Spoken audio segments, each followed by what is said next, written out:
Ambedkar Chair, Manasa Gangotri, Mysuru, and Indian Polity Forum, Mysuru. 2 days national conference, Delimitation, Interstate Asymmetry and its Implication. On this wonderful occasion, second day seminar, I warmly welcome you one and all present here. Now, I would like to call upon the delegates on the stage. I would like to welcome Dr. Jaykumar and Dr. S.G. Ombatkere on the stage.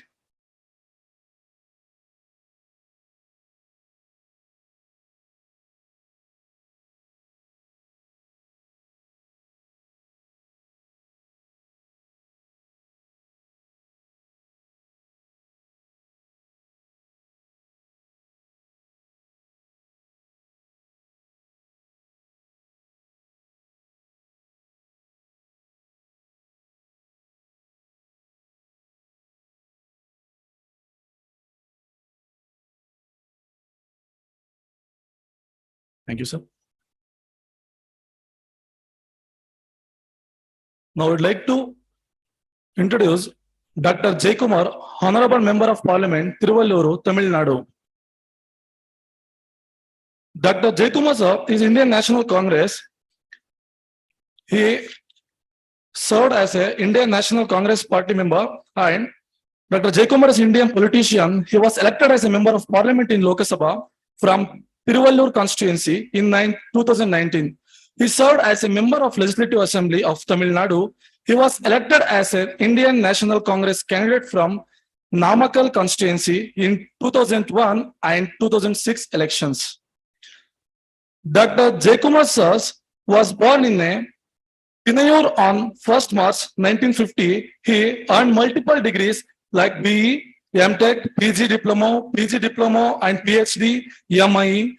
His political profile, Member of Parliament, Tiruvallur in TNCC since February 2019. He working as working president in TNCC since February 2019, and he served as AICC secretary from past 15 years since July 2004 in charge of Andhra Pradesh SC Department and Northeast states. He worked as a MLA Namakkal 2 terms 2001 and 2011. He is a member of AICC from since past 27 years since 1996. He is working as an active loyal Congress member for 47 years since 1976. His professional experience like director and general manager in National SC/ST in Finance Department Corporation Government of India. He is a senior executive in EXIM Bank Government of India. Rich bureaucrats experience of 24 years of government organization, selected as a bank expert in African Development Bank, Ivory Coast in 1990. His specialization like finance and industrial development, higher education and non-formal education, social development and poverty alleviation. He visited several countries like Netherlands, England, Belgium, Greece, Australia, Kenya, Zimbabwe, Libya, and Yemen, Sri Lanka, Singapore, etc. His political responsibility has been National Secretary of the Indian National Congress for 15 years, has been member of Legislative Assembly of 2 times, and he is a treasury member of Congress Legislative Party. His political achievement is establishment of government medical college in Tamil Nadu and in his constituency. He established 4 lakhs new water taps in the districts. He constructed 10 new check dams and raised the level of groundwater in Tamil Nadu. He spread up all ongoing projects by intensive and monitoring in the Tamil Nadu. Sir, on behalf of University of Mysore and Ambedkar Chair, we heartily welcome you on the Ambedkar Chair on this occasion to his department, sir.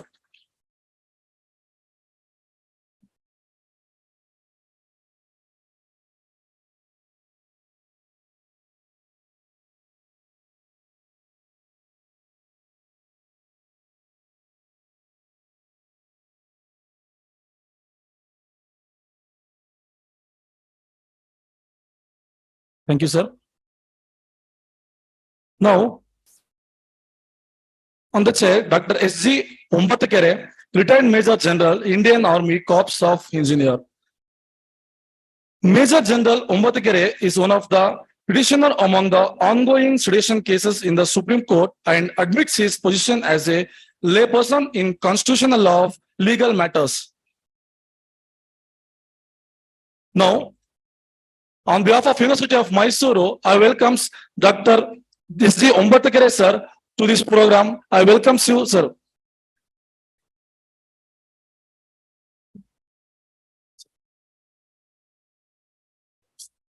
Now, I call upon Dr. S.G. Ombatakere sir to open the podium.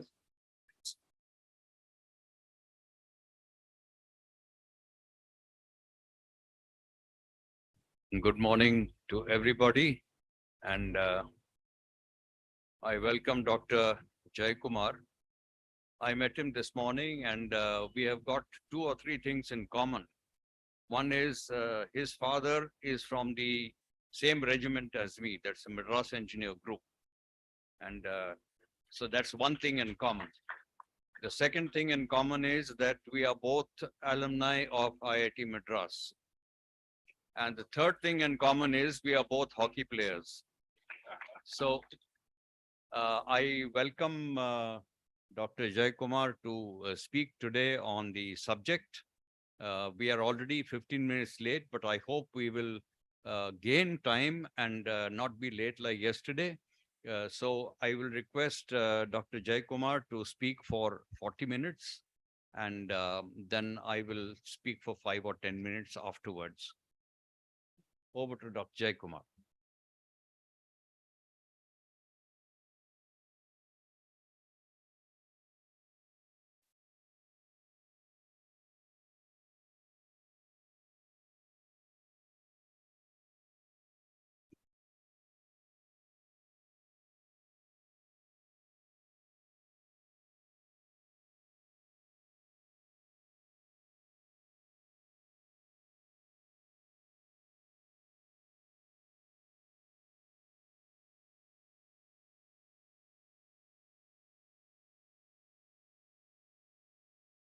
Well,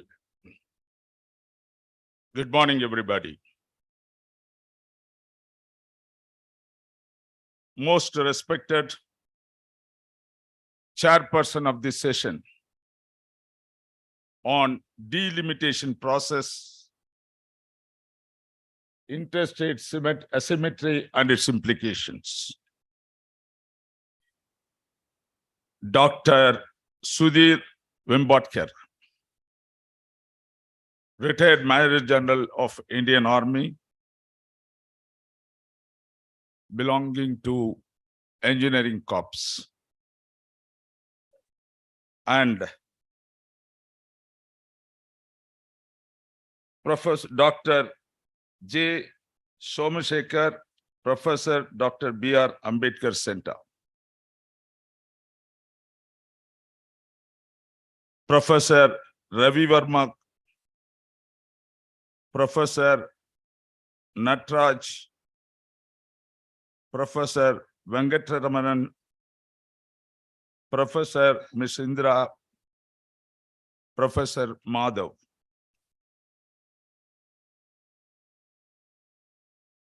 And my most beloved friend and brother,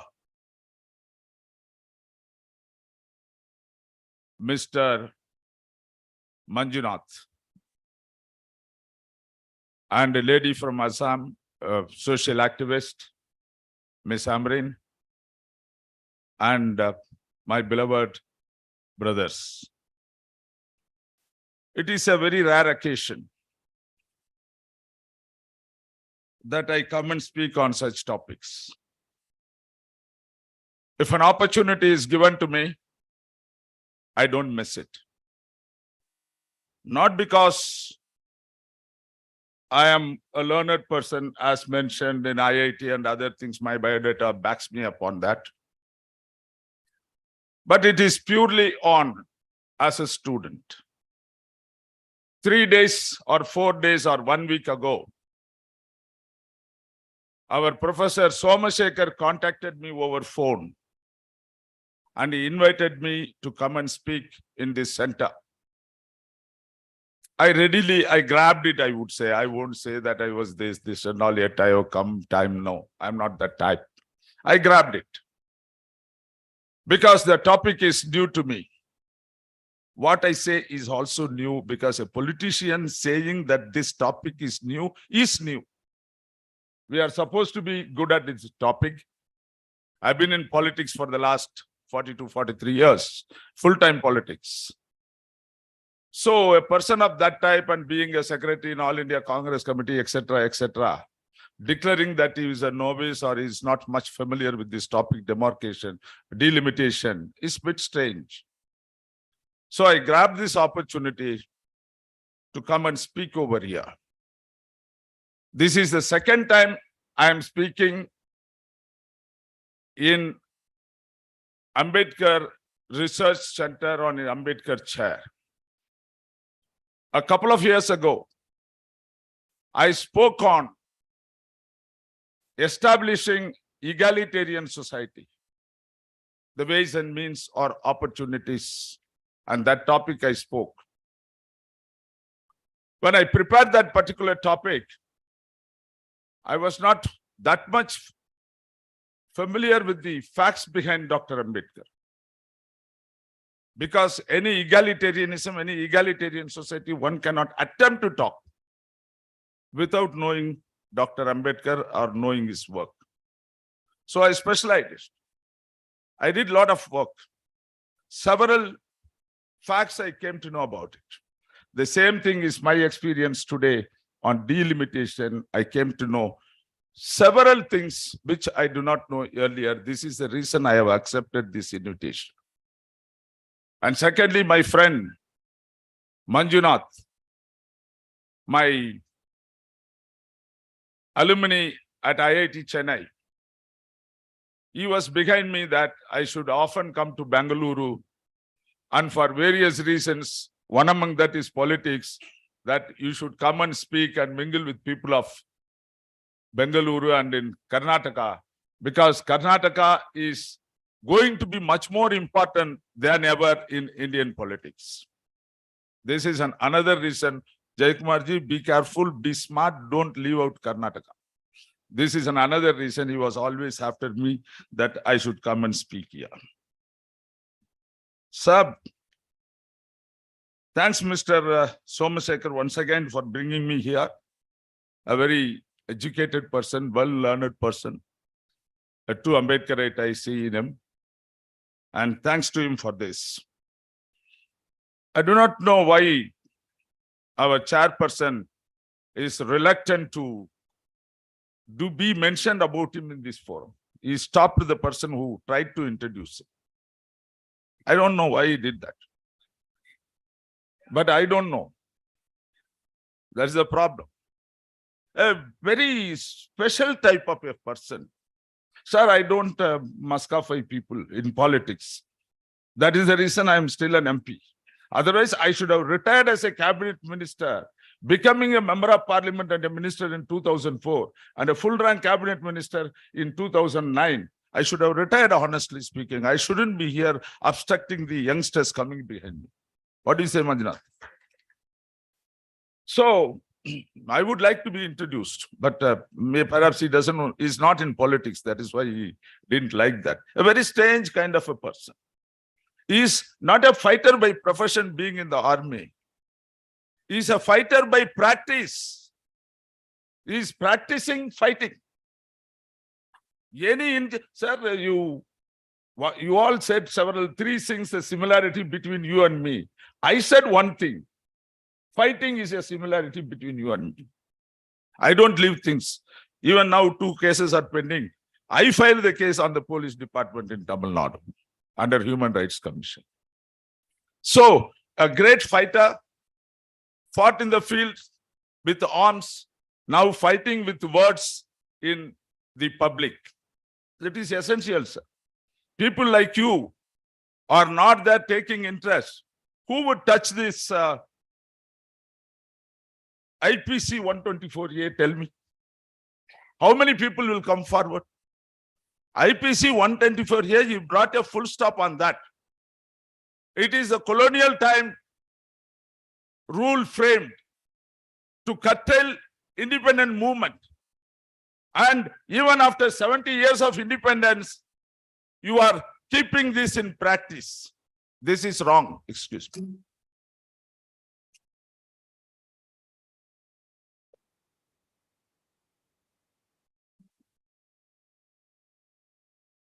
This is wrong, not acceptable. Well, my mind says it is wrong. Therefore, I will fight. He is fighting. He changed it. He brought a full stop on that.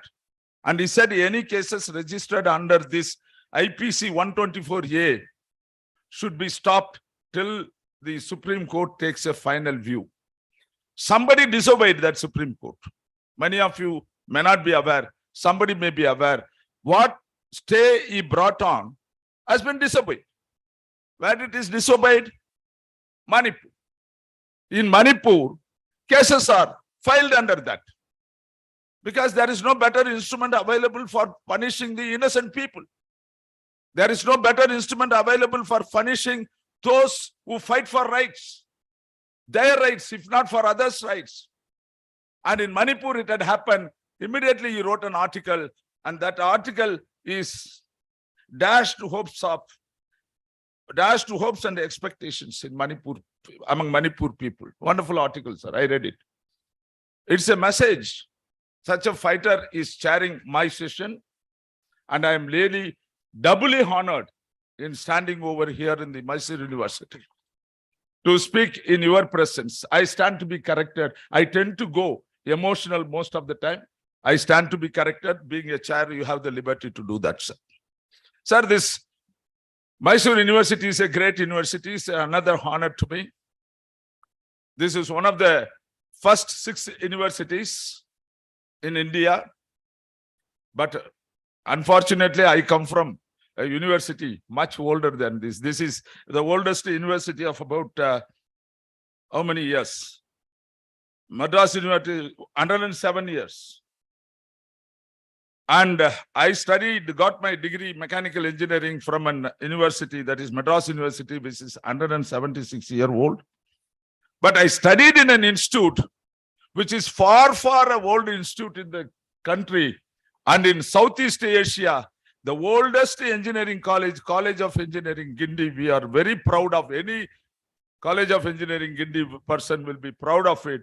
And you will be shocked to know it is 226th year today. We are going through 226th year. And CEG was established in 1794. College of Engineering, Guindy was established in 1774. I think all our seniors, majority of them might have gone. And I was graduated from an university which is 229 years old. Under the university, Madras University, which is 176 years. And speaking today in a very famous and glorified university, that is the Mysore University, which is 107 years old. It is another honor for me. This is another reason that I have to utilize this opportunity. Sir, we are coming to the topic. Delimitation. It is not connected with 90% of the population. 90% of the population, it is unknown. A parliamentarian, a very active politician for the 40 years, I did not care to go into this. Because I am bothered about my constituency. In the next delimitation, where it will go. In the next delimitation, whom I should contact, how I should get myself helped through delimiting my constituency, which would help me in the coming election. There ends. Nothing beyond it. Nobody bothered about it. Nobody cared for it. Because the politician itself is a very, very minuscule population in India. When that be the situation, the interested population is those who are contesting elections, not beyond it. Very 1 or 2 like him who is taking extraordinary interest in extracurricular activities. And therefore, this is a very, very rare topic which I try to go through. In my attempt, I'll be taking the route of discussing on this topic. The first, I would be covering something on the process of constituency-based delimitation. Second, I will be touching upon the history of delimitation in India. The third part of it would be impact of population growth in India, because that had caused a whole havoc in the delimitation in India. And the next part would be the failure of family planning schemes, which is responsible for all this current delimitation that is coming into the attention of the people and the population growth implications. And a cursory look on delimitation in other larger democratic countries. And then I would definitely be touching upon the attitude of some of the senior leaders towards delimitation. And finally, I would be giving my recommendations.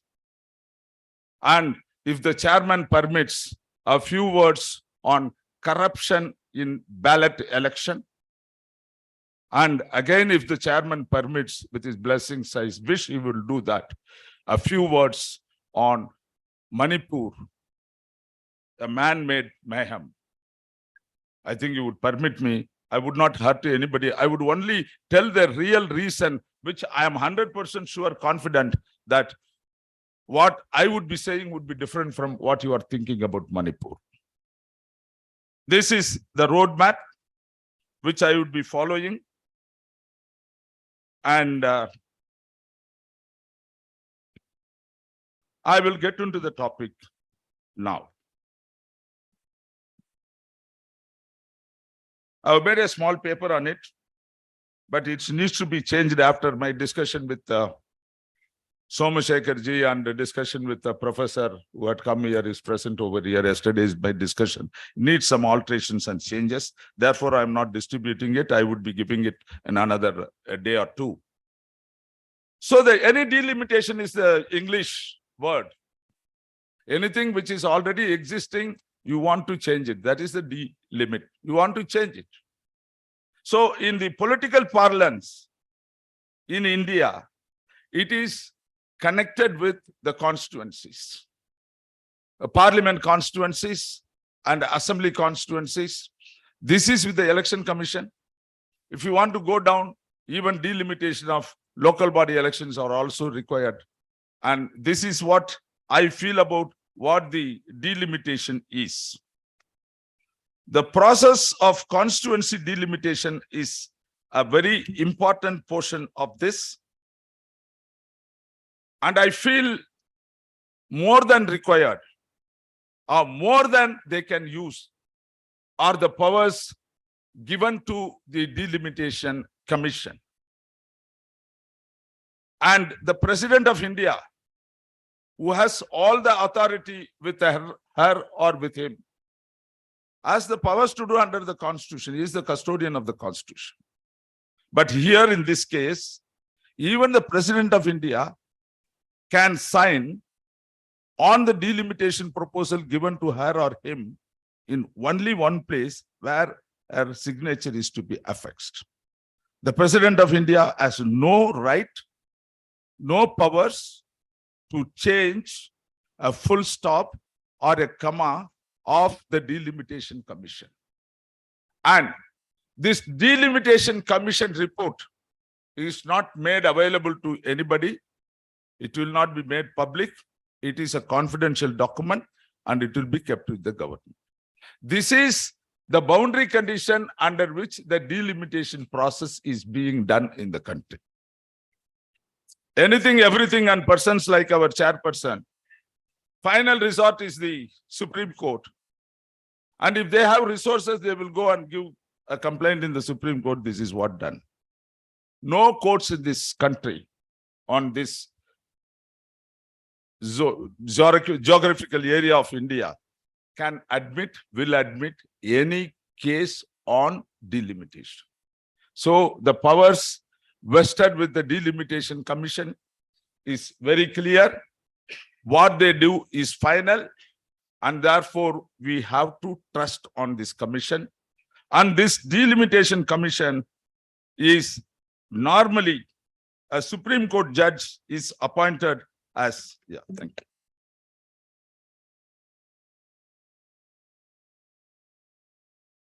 Supreme Court judge is appointed as the Delimitation Commission chairman, and the other member from the High Court, and the Chief Election Commissioner is ex officio on that because he has to do all the paperwork and he has to prepare the proposal and put it before the commission.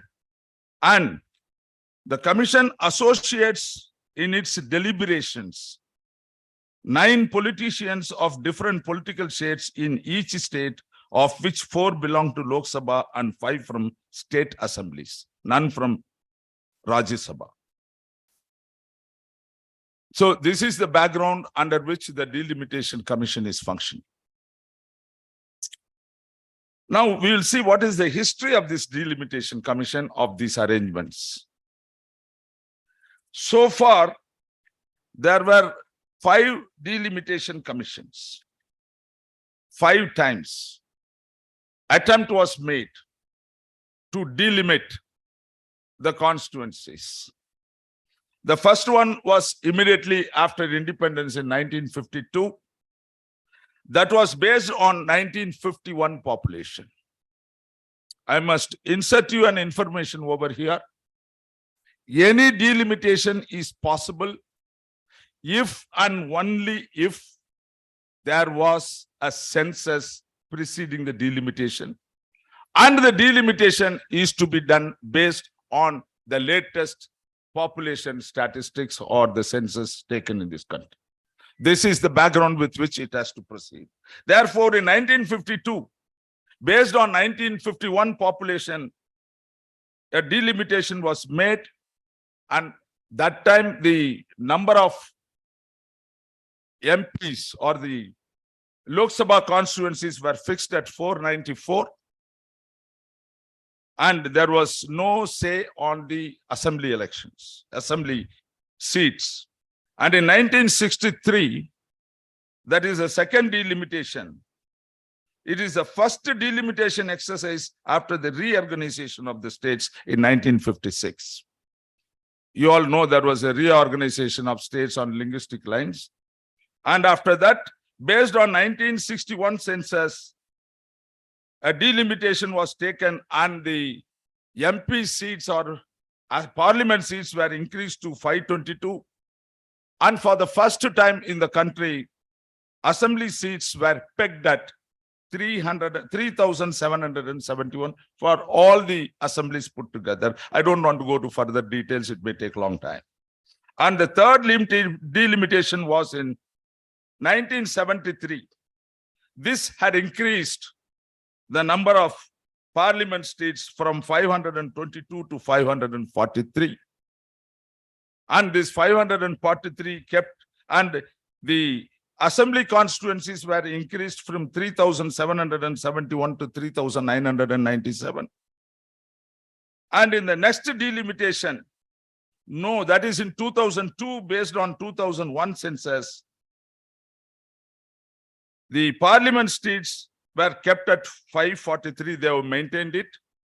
And the assembly seats have been increased. This is because a few states have been created newly, carved out from the existing states. Therefore, it had gone to 4,123. And the last census was 2001. Therefore, for the last 30 years, there were no census to amend the constitution. But in 2026, through the amendment of the constitution, 84th amendment of the constitution, in 2002 delimitation, the earlier one, is to be done after 2026. A ruling has been given, an amendment has been made, 84th amendment. The government has decided the delimitation would take place after census of, earliest census of 2026. You all know that once in 10 years, census is made. The census going to be in 2031, and that would be the earliest census after 2026. And therefore, any delimitation can be thought of.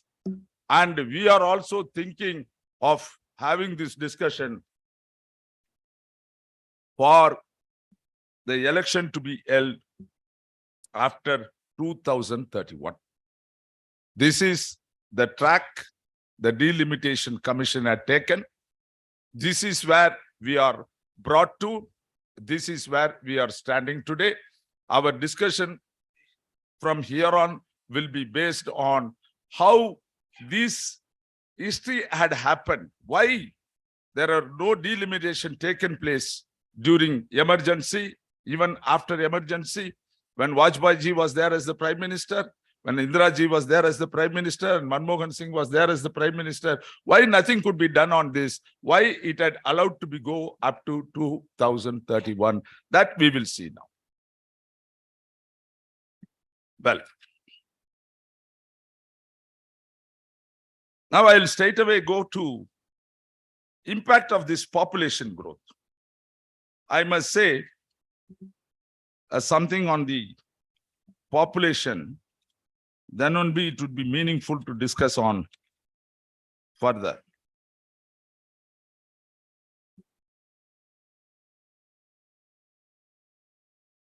I'll proceed from 2001 because 2001 has been taken into account.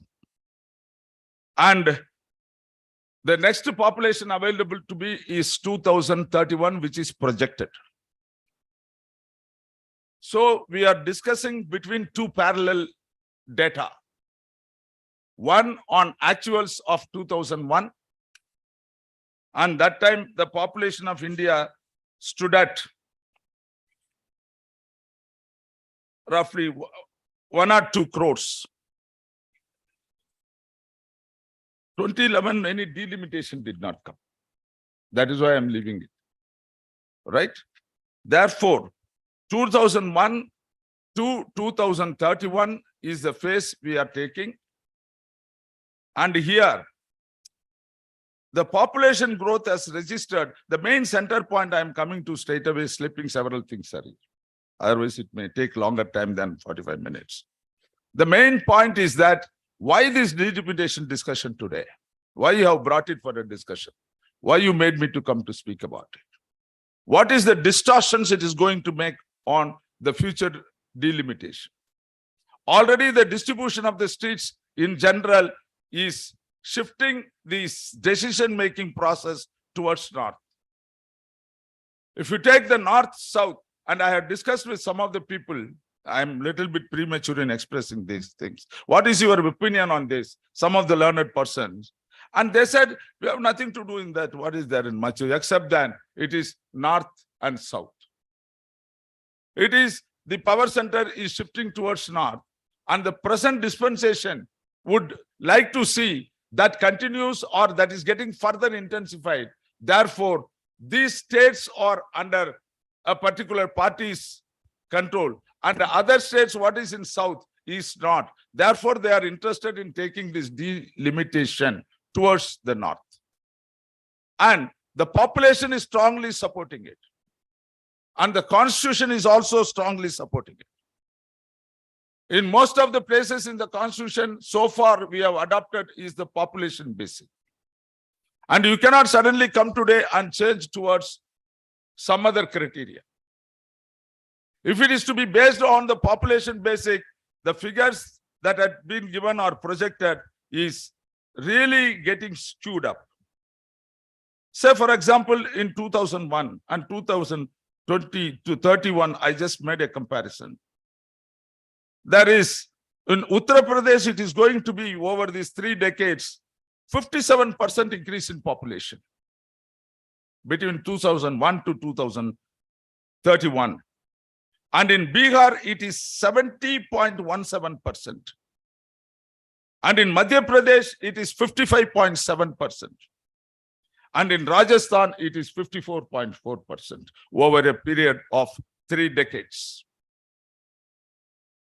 And if you see for Tamil Nadu, it is 25.7% between 2001 and 2031. And if you see for Karnataka, it is 33%. And the annual growth is 1.1 over 30 years. And if you go for Kerala, it is far less, it is 0.05% with 15% over 3 years. Now, getting straight into the subject, we have built and inaugurated a parliament with 888 seats. Why 888 seats? Being a parliamentarian, I don't know. Some people believe in numerology, and therefore 888. 3, 8, 24, 24 is 6, it comes. 6 is the very lucky number of somebody, therefore it has been made. I don't know. But actually, with some of the expert studies, the number of seats coming to 843, not 888. The total population in 2031 is approximately 148 crores, rounding it off. And in 2001, it was 103, and giving a jump of 45 crores, which is 45%. In 3 decades, we have registered a 45% growth of population. And these 2 states account heavily for it. So what are we going to do? This is the crux. Figures may speak anything, and the analysts may give as per their convenience. I am also giving as per my convenience, my analysis. So that could be done in any way. For example, I'll just read. Impact of population growth. Kindly listen. The rest delimitation as per 82nd Amendment of the Constitution would be based on the first census conducted after the year 2026. That is in 2031. Would give an idea of how the population change would impact the constituencies. 1. It is expected that Bihar and Uttar Pradesh would gain 21 seats in total, and the progressive states vis-a-vis Tamil Nadu, Kerala, taken together will lose 16 seats for nobody's mistake.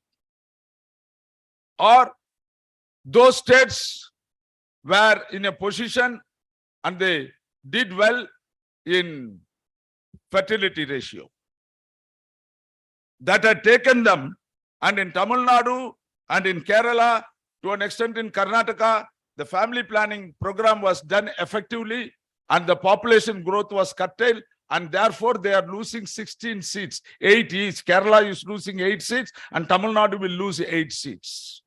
Of the present 39 seats, Tamil Nadu is having now. So we are only running the parliament today through our throat. I'll slightly take a deviation from this of the present to say a few words about the present parliament. We are not running parliament based on the numbers.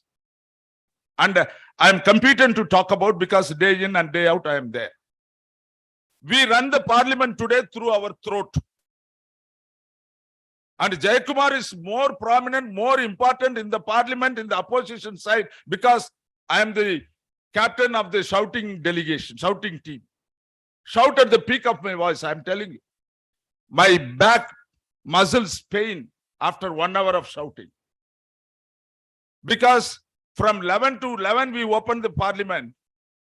11 to 12 question hours. And question hours we abstract. And that 1 hour we will be continuously shouting at the peak of our voice, not allowing anything to be heard in the house. And after 1 hour, the speaker will close the parliament for a while. Interruption, they will stop it. And again, after 1 hour, we will start. And I'm telling you honestly, very boldly and courageously, the responsibility of a member of the parliament in the parliament is not only to run the parliament smoothly and see that the decisions are made. I am convinced, I am sure, that if the parliament runs for more time and does more work, and it hurts the people's advancement and peace in the country, the most important responsibility of an elected representative like me is to see that not to function the parliament. More functioning, more damage. I'm afraid that I'm slipping into different area. Bear with me, sir. I will not do like that continuously. Therefore, this loss would take place. And therefore, during this time, the Lok Sabha will also go up for now in this period 848 seats according to proportion to population principle. That is the principle we have adopted. That is the principle we have conceived in our constitution. This is what Dr. Babasaheb Ambedkar in his moving the constitution for adoption, he said on 26 January 1950, we are going to enter into the life of contradictions. One man, one vote, one value is the principle we have agreed. In political and economic, in politics, but in social and economic life, we continue to deny this. As long as this exists, the democracy which we have built so laboriously would be in peril, and the people who are affected by this would demolish this democracy. Therefore, when I sound high, as a genuine speaker, I should also sound high that the constitution and the election process is based on population proportion. What is the way then? This population growth, which I've mentioned over here, 55%, 70%, doubling the population in 3 years, puts a part of the India in an advantageous situation and push a part of India which really contributes to the growth of the country. For the tax, Tamil Nadu pays for the tax, the central taxes we collect and give it to the center. When we get back, you get far less. Whereas the populated states take majority of the revenue. Yes, sir. I am also nearing the completion, sir. That's why I'm nearing completion. That's why I come on the general comments. Therefore, my friends, this system of changing to 888 or 848 based on the population is not acceptable. This is Dr. Jayakumar's personal view or not that of my party. This will not take us anywhere. There will be a very ugly situation between the center, north and the south. It is not based on the language. It is not based on any other economic criteria, etc. But it is based on the power to take decision. I don't have to go to the parliament in the new parliament when it is with the number of 843 MPs, because we will be nothing over there compared to the north and south. It is an emerging indifference between north and south. We should check it. We should control it. And I'll give a small another statistics. Uttar Pradesh, I have already mentioned.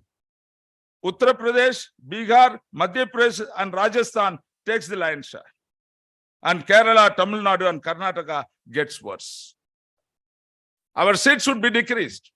In the parliament, it is the head count. It is not how much money Tamil Nadu is paying, how much money Karnataka is paying. It is how many heads are sitting over there and voting for a resolution and voting on the bill. So many bills have been voted. That is why we shouted not to vote. Citizen Amendment Act, agricultural bill, they have withdrawn it. They couldn't hold it because a part of this country agitated. There is no credit for us on that. Just people in Punjab single-handedly agitated, and in the history of India, the Prime Minister was made to go back. He was not allowed into the territory of Punjab. He returned back. You all seen that. The similar situation would take place if you don't check this situation timely and if you don't apply your mind. But on the contrary, what is the leaders are doing? Sir, I'm not going into what is happening in the other larger democracy due to paucity of times. I'll just touch upon a sensitive point, leaders' attitude. No politics here. I speak on the real things that had happened. Amit Shah said that for 50 years, we will be ruling this country. Why? How? Because these numbers are advantageous to us, and we are sure with your experience in Gujarat, When Amit Shah and Narendra Modi had the delimitation done in Gujarat, they have done several things. I can't go on record here. And it was advantageous to them, like had happened in the United States, that gerrymandering, that is there it had been done. It is not new. It happens. But we should be vigilant not to happen. And that is what happened in Gujarat. It went in favor of a party. And similar things will happen over here, and it will be going in favor of some parties. And that is not an acceptable situation. It is not the way this should be done. And Mr. Amit Shah says 50 years we will rule this country. How will you rule the country 50 years? What, Karnataka people have decided to vote ever for you? Or Tamil Nadu people are going to vote for you in the near future? Or Uttar Pradesh people will maintain the same numbers?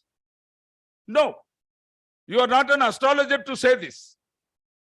And what is the speech given by the Honorable Prime Minister from the ramparts of Red Fort on 15th of August? What did he say? Next year I will come and unfurl the flag.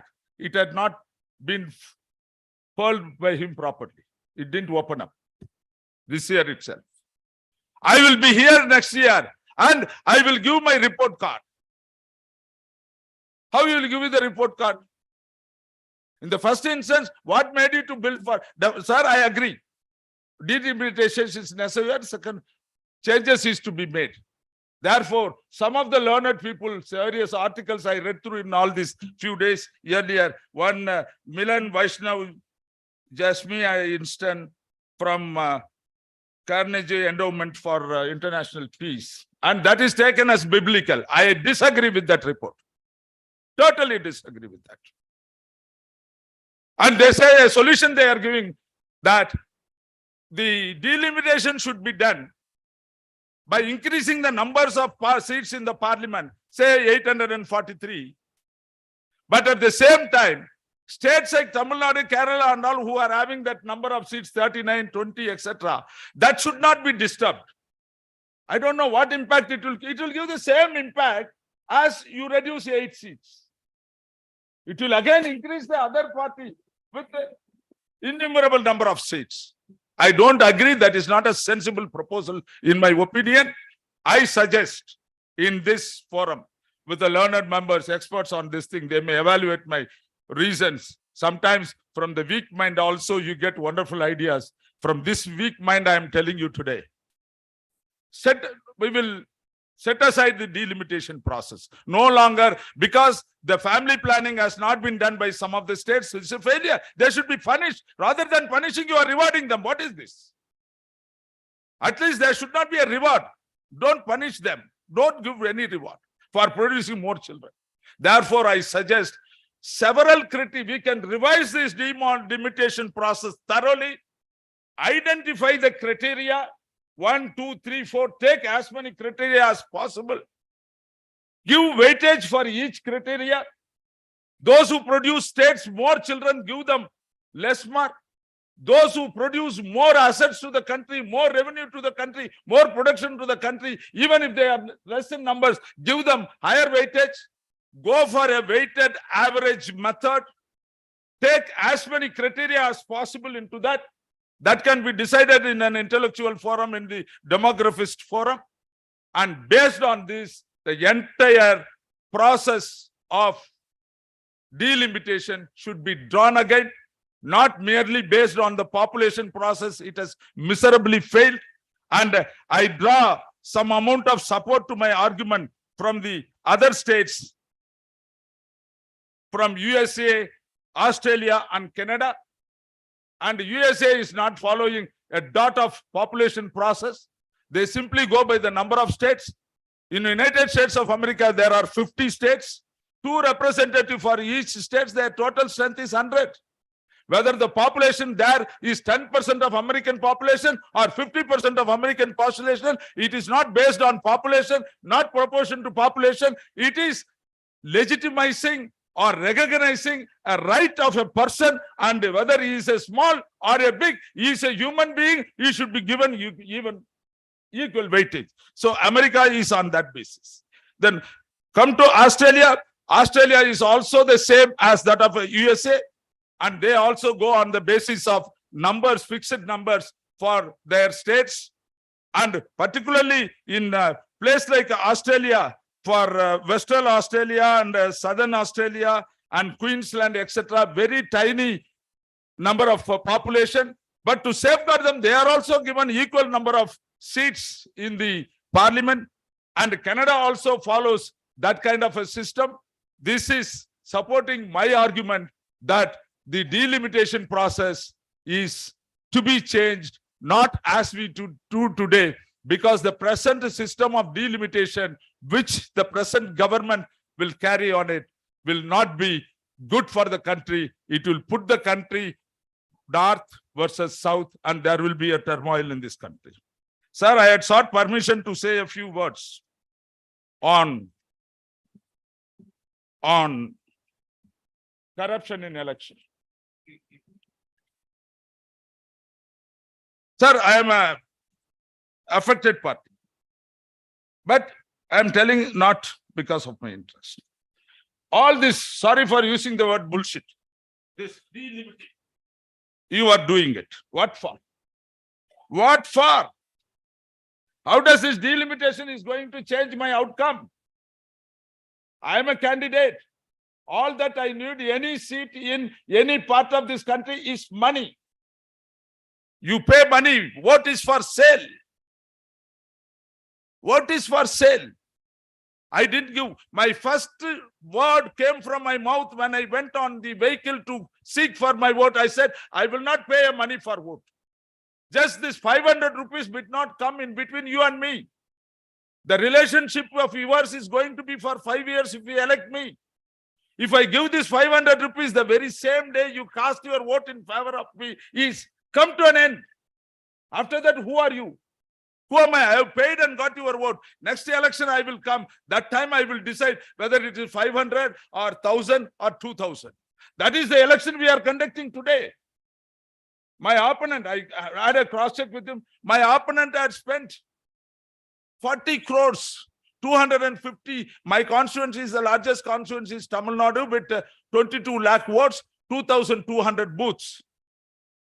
So he had said, I will pay for 15 lakh votes at the rate of 250 rupees. I went to the polls. And I said, moment I know that this is what happening, I was very categorical. And I know that I was walking on razor's edge. I said, I will not pay a money. And the first election was, those who are taking money amounts to selling their parents. In the second, I paid only to the press heavily because my message has to reach the public. It is almost an advertisement. My second round of campaign said that those who take money are criminal, and equally the guy who is giving money is also criminal. Both should be extradited, thrown out of the country. And the third round is very strong. I said, if I have to give money and buy that vote and get that cheap vote out of petty money, and this cheap victory I don't want. And I don't want your vote. People voted, sir. I won with a margin of 3.66 lakh votes. 26% is my margin. But it is not possible everywhere.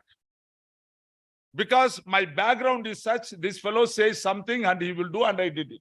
And my young friend who read about my performance, in 7 months, I brought a medical college, government medical college, 450 crore rupees. And I have laid about 4 lakh water taps. This is the government of India taps in my constituency. I have completed it.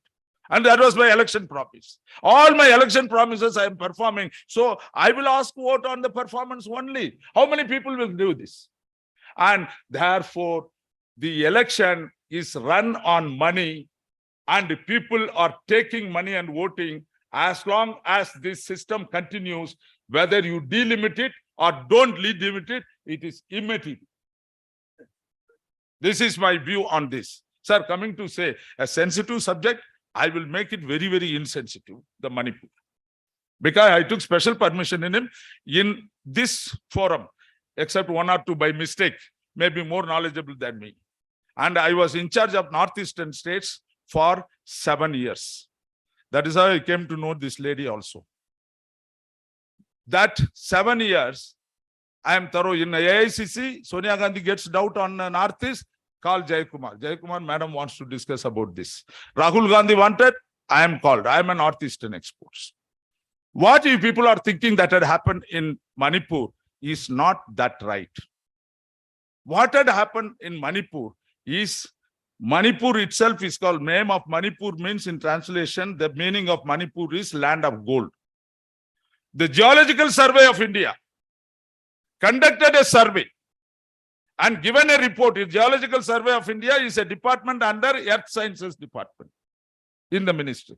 They have done a survey and they gave a report that below the mountain in Manipur, huge amount of wealth is there. They are all high value materials, unlike other places. Nickel, chromium, platinum, cadmium, not aluminium, and gold and limestone. There is no other part in Northeast have this rich kind of material, high value materials. So someone got sweat on their notes. They started sweating. Where the money is, people sweat. And they set their eyes on that. It is not Mother India is raped over there or murdered over there, women are raped over there, etc., etc. These are all incidental to this. So this money had attracted them, and this money should go from far east to far west. You know where it is. And the people in far west will come and enable them to come and take. And they cannot go and take. You and I cannot go and touch the mountain. Article 371C.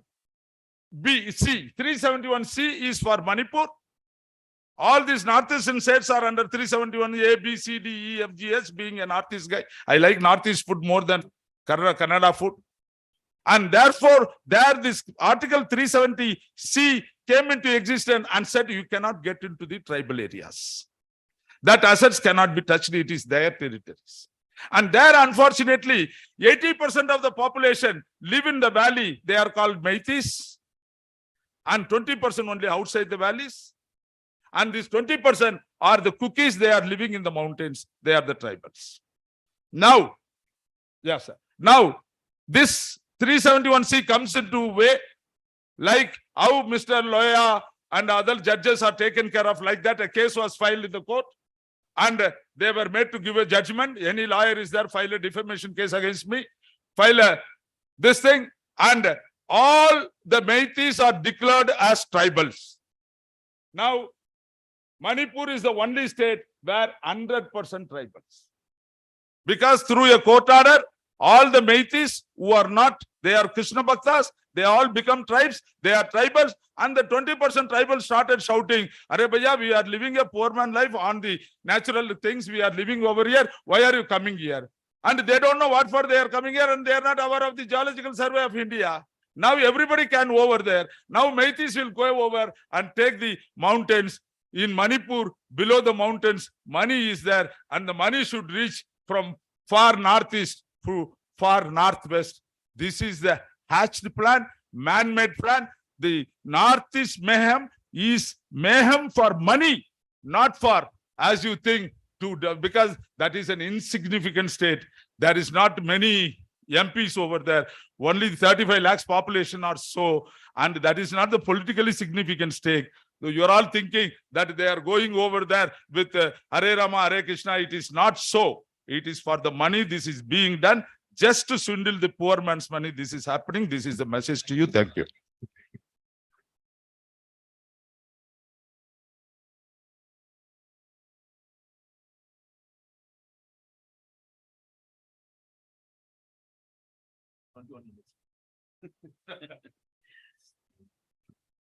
Thank you, Mr. Dr. Jayakumar, for your impassioned talk.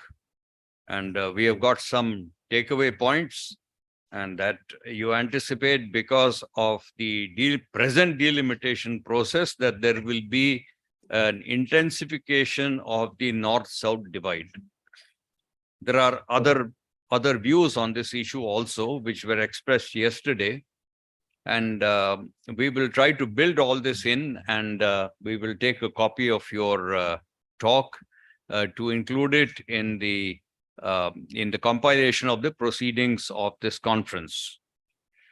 A point which I would like to make here is that the process of migration of populations is happening not only because of job need for work, but there is migration of population happening because of the large projects which are being executed all over the country, not now, for the last several decades.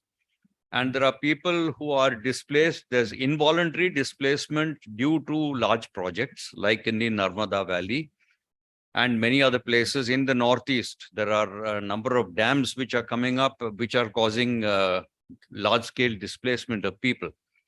So these people will then go into other areas where they are not welcome. And it's very easy to say that, we should not talk about other people as they and us. It's okay in our social class, we can do it. But when it is a matter of survival, it's a matter of job, we have got to cater for it. And these migrations cause social unrest. And the Honorable Member of Parliament knows very well about this and the effects of migration. Another source of migration, which nobody has been talking about, it's very important, is climate change, global warming and climate change. Today, we have seen the kind of damage that is happening in Himachal Pradesh. People are moving out because their land has been washed away. The entire land is washed away. Where will they go? They have to go to some other place which is safer. And when they go to that place, there are no jobs, there is no livelihood, and they become permanently resident in that place, unwelcome, and there are quarrels. So actually, it's our development model, which is based on money, as Dr. Jaikumar said. It's a development model which is at fault. And that is causing migration on large scale. Climate change is going to have within a state, for example, there's a lot of land erosion in the Karnataka in coastal areas. There is land erosion in Orissa. In fact, I'm connected with a study on the migration of coastal population of Odisha into other places in Odisha. And many people of Odisha origin are working in Tamil Nadu and in Karnataka. So the delimitation process or the census taking process may not take this into account. So there will be a lot of skewing of data. And as Professor Nagaraj mentioned yesterday, if we don't have credible data, we will get wrong results out of it. And the credible data sources are being demolished, if I may use the word, in the recent past. And so we do not have credible data even for the 2031 census whenever that happens. So with these remarks, I will thank Dr. Jaikumar for all that he has given us, his experience from the parliament and as a practicing politician for decades in Tamil Nadu. We are grateful to you, sir, for what you have told us, and we will crank it into the many different opinions on delimitation and the asymmetry which is happening because of that. Thank you very much.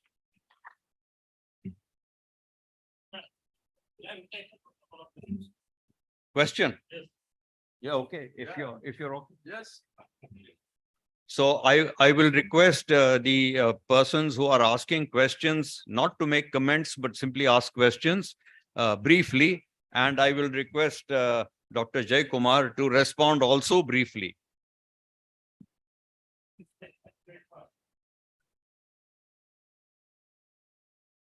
Identify yourself.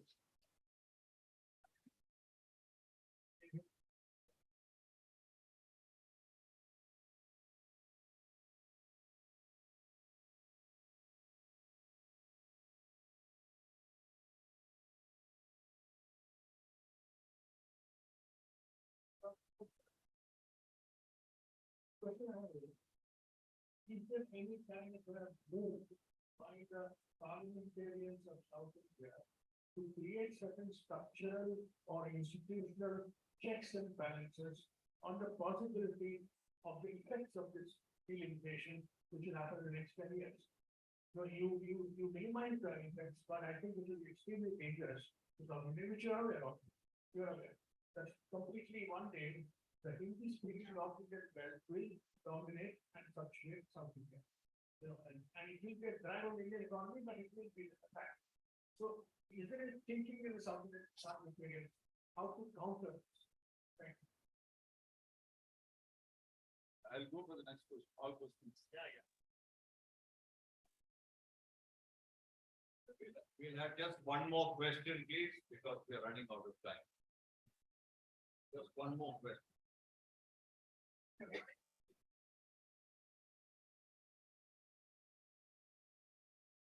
I think that's it.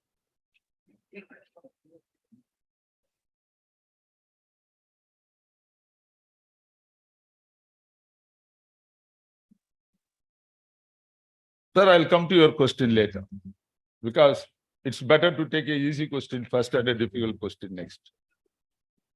Sir, Mr. Ravi,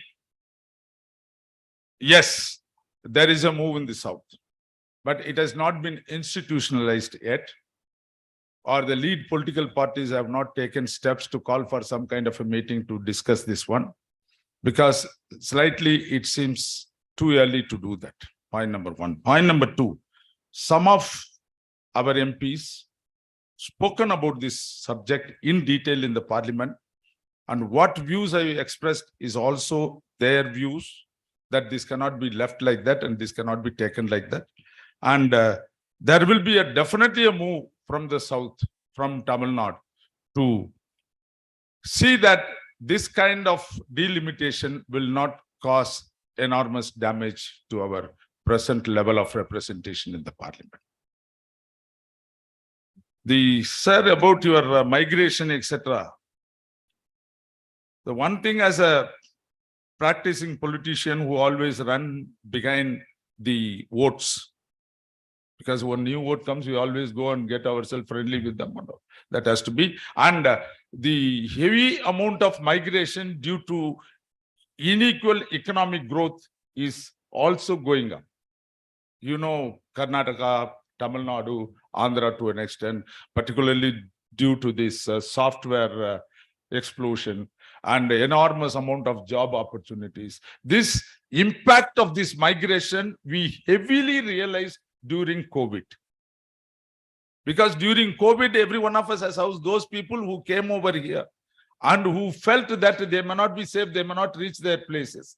They started walking to thousands of kilometers to reach Visakhapatnam, Calcutta, or beyond the Northeast. There was a heavy amount of that pressure we felt, and we went to the railway station and made that special trains are made to run to take these people. So the impact of migration is very much realized. But when you come to the voting side of it, all these migrations are not resulting in vote.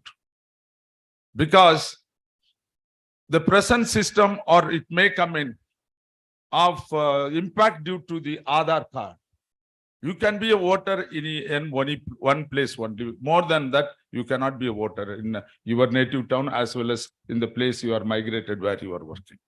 Therefore, all migrants cannot become voters in the respective places where they are working.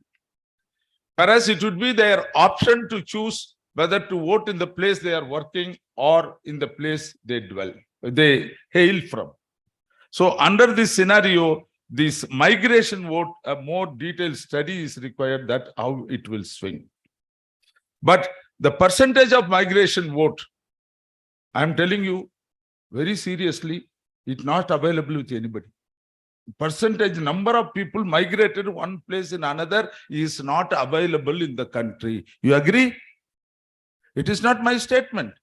It is a statement of the Minister of State for Home. During COVID time, when we asked a question that what is the number of people who got migrated, where they are, these details, he said, we don't, if they say it is not available, it is excusable. If we say we don't maintain such statistics, means either it is inefficiency or extraordinary amount of arrogance. They said they don't maintain any statistics about these migrants. So taking cover under that, I do not know what is the volume of votes which comes under the migrant votes, and therefore I am unable to satisfactorily answer your question. And this is what.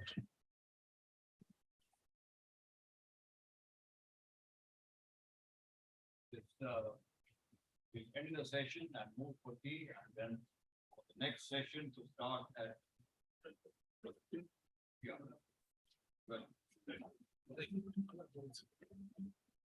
Thank you sir.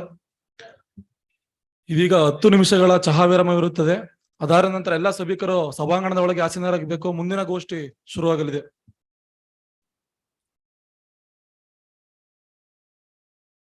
In this plenary session, I thank Dr. K. Jaikumar sir and Dr. S.G. Ombatkere sir for their speech on behalf of this program and behalf of University of Mysore.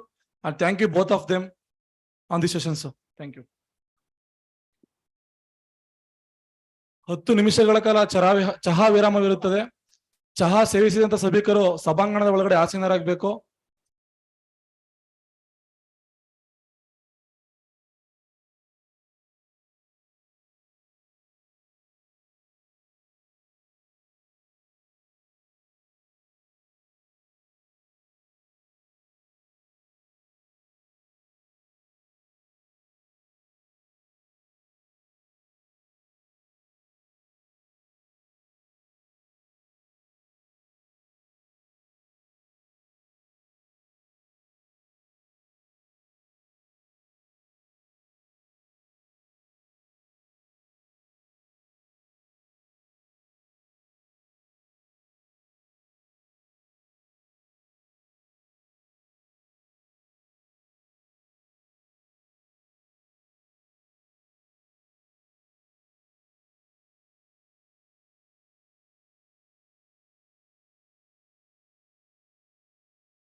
ಭಾರತಾಂಬೆ ಪುಣ್ಯವಂತಳೋ.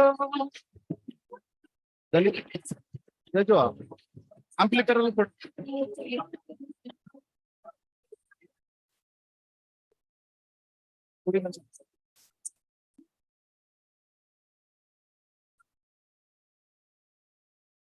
ಕೊಡು.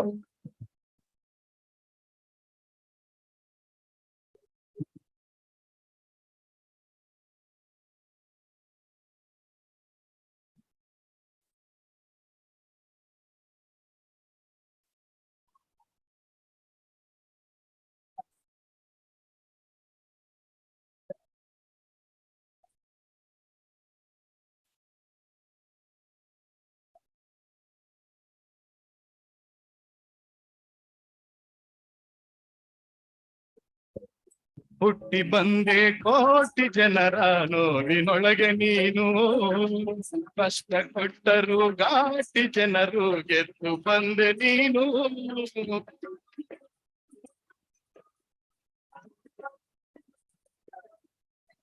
ಹುಟ್ಟಿ ಬಂದೆ ಕೋಟಿ ಜನರ ನೋವಿನೊಳಗೆ ನೀನು, ಕಷ್ಟ ಕೊಟ್ಟರು ಘಾಟಿ ಜನರು ಗೆದ್ದು ಬಂದೆ ನೀನು. ಪುಣ್ಯ ಪುರುಷ ನೀನು, ಏಕಲವ್ಯ ನೀನು, ಪುಣ್ಯ ಪುರುಷ ನೀನು, ಏಕಲವ್ಯ ನೀನು. ಮುಂದೆ ಸಾಗಲಿ ನಿನ್ನ ರಥವು, ಮುಂದೆ ಸಾಗಲಿ ನಿನ್ನ ರಥವು, ನಮಗೆ ಬೇಕಿದೆ ಛಲವು.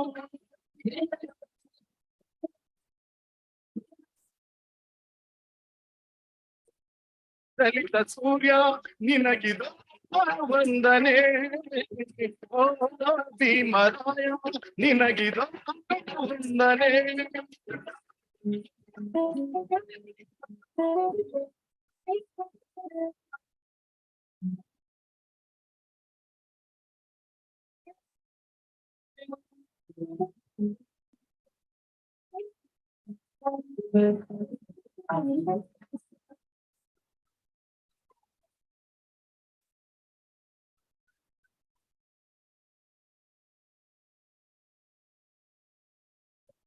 ದಮನಿ ದಮನಿಯಲು ನಿನ್ನಯ ಹೆಸರೇ ತುಂಬಿದೆ, ಸರ್ವ ಧರ್ಮಕ್ಕೂ ಶರಣು ಎಂದಿದೆ.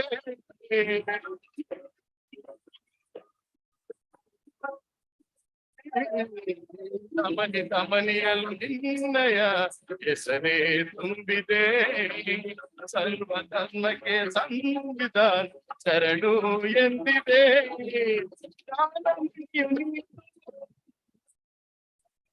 ನೀನು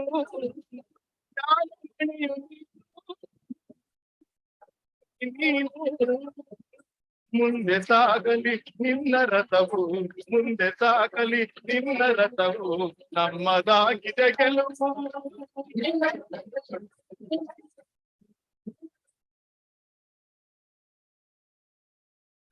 ಸೂರ್ಯ ನಿನಗಿದು ವಂದನೆ,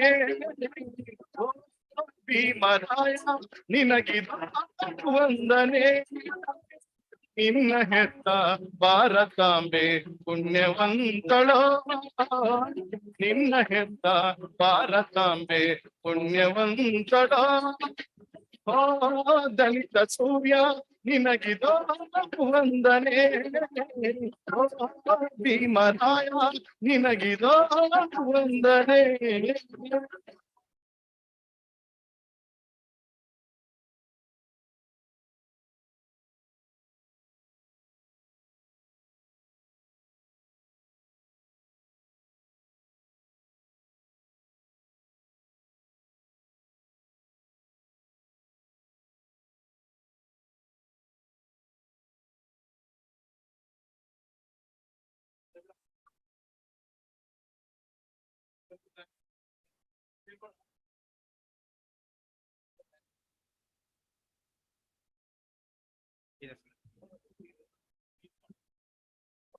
Okay, sir.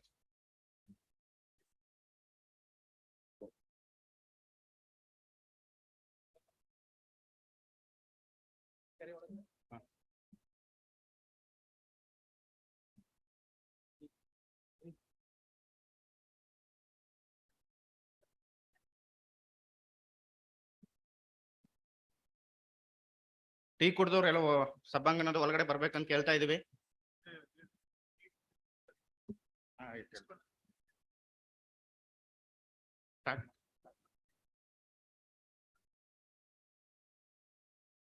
Good afternoon, everyone. Today, National Conference Delimitation, Interstate Asymmetry and its implication. I would welcome all of you. Second day of third session, it's on representation in Parliament. Now, I would like to call the dignitaries on the dais. Dr. Sandeep Sastry, sir, Director Academics, NITT Education Trust and National Coordinator, Lokaniti Network, sir. Please welcome stage on, sir. And the session chairperson, Professor Y. Rafiq Ahmad, sir, former Professor of Political Science, University of Mysore. And Jai Prakash, sir, Egde, sir, Chairman, Permanent Backward Classes Commission of from Karnataka. Welcome, sir. Permanent backward.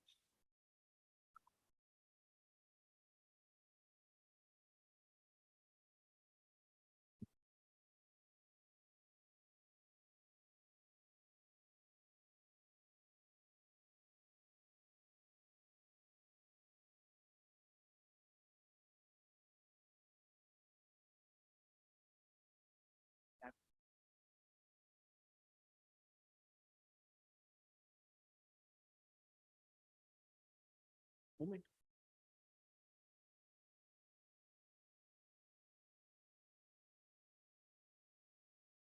Admin.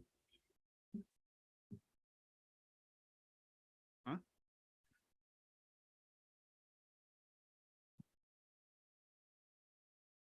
We of University of Mysore, B.R. Ambedkar Research and Extension Center, Dr. B.R. Ambedkar Chair Mansakam Gotri, Mysore, and Indian Polity Forum, Mysore. Now I would like to welcome, sir, Dr. Sandeep Sastry, sir, on stage. Nice.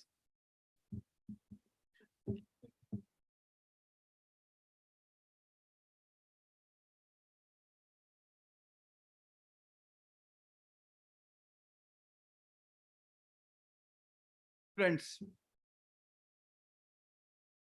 it's a pleasure to introduce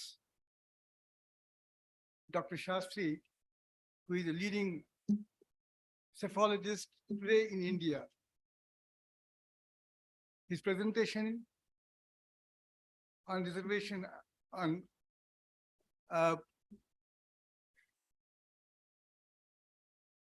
representation, I'm sure would be very helpful in understanding the way in which our democratic system is working. The second speaker would be Professor Hegde, and I hope we will spend some time interacting in the sense that we could have some discussion. And for that, I would request our speakers to make sure that we don't run out of time.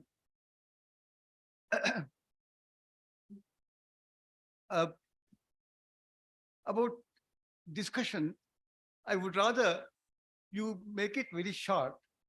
If it is a question, it's okay. But if you want to make a statement, I think it is most welcome. But make sure that you don't take away the time of others. And that's my request. And I hope I will have a couple of minutes to share my ideas with you. Thank you. Professor Shastri.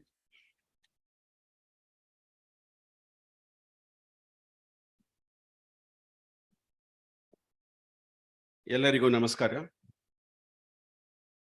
Rafiq sir ಅವರ ಒಂದು ಪ್ರೆಸಿಡೆನ್ಶಿಪ್ ಅಲ್ಲಿ ಒಂದು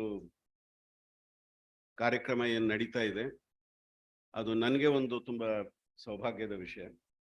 because ನಾನು ನನ್ನ teaching profession ಸೇರಿದಾಗ ಅವರು already ಆವಾಗ ಇಲ್ಲಿ ಹೆಡ್ ಆಫ್ ದ ಡಿಪಾರ್ಟ್ಮೆಂಟ್ ಆಗಿದ್ರು. And he has been somebody who has guided us throughout.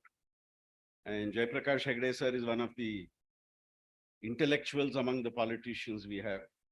And therefore, it's wonderful to share the stage with both of them.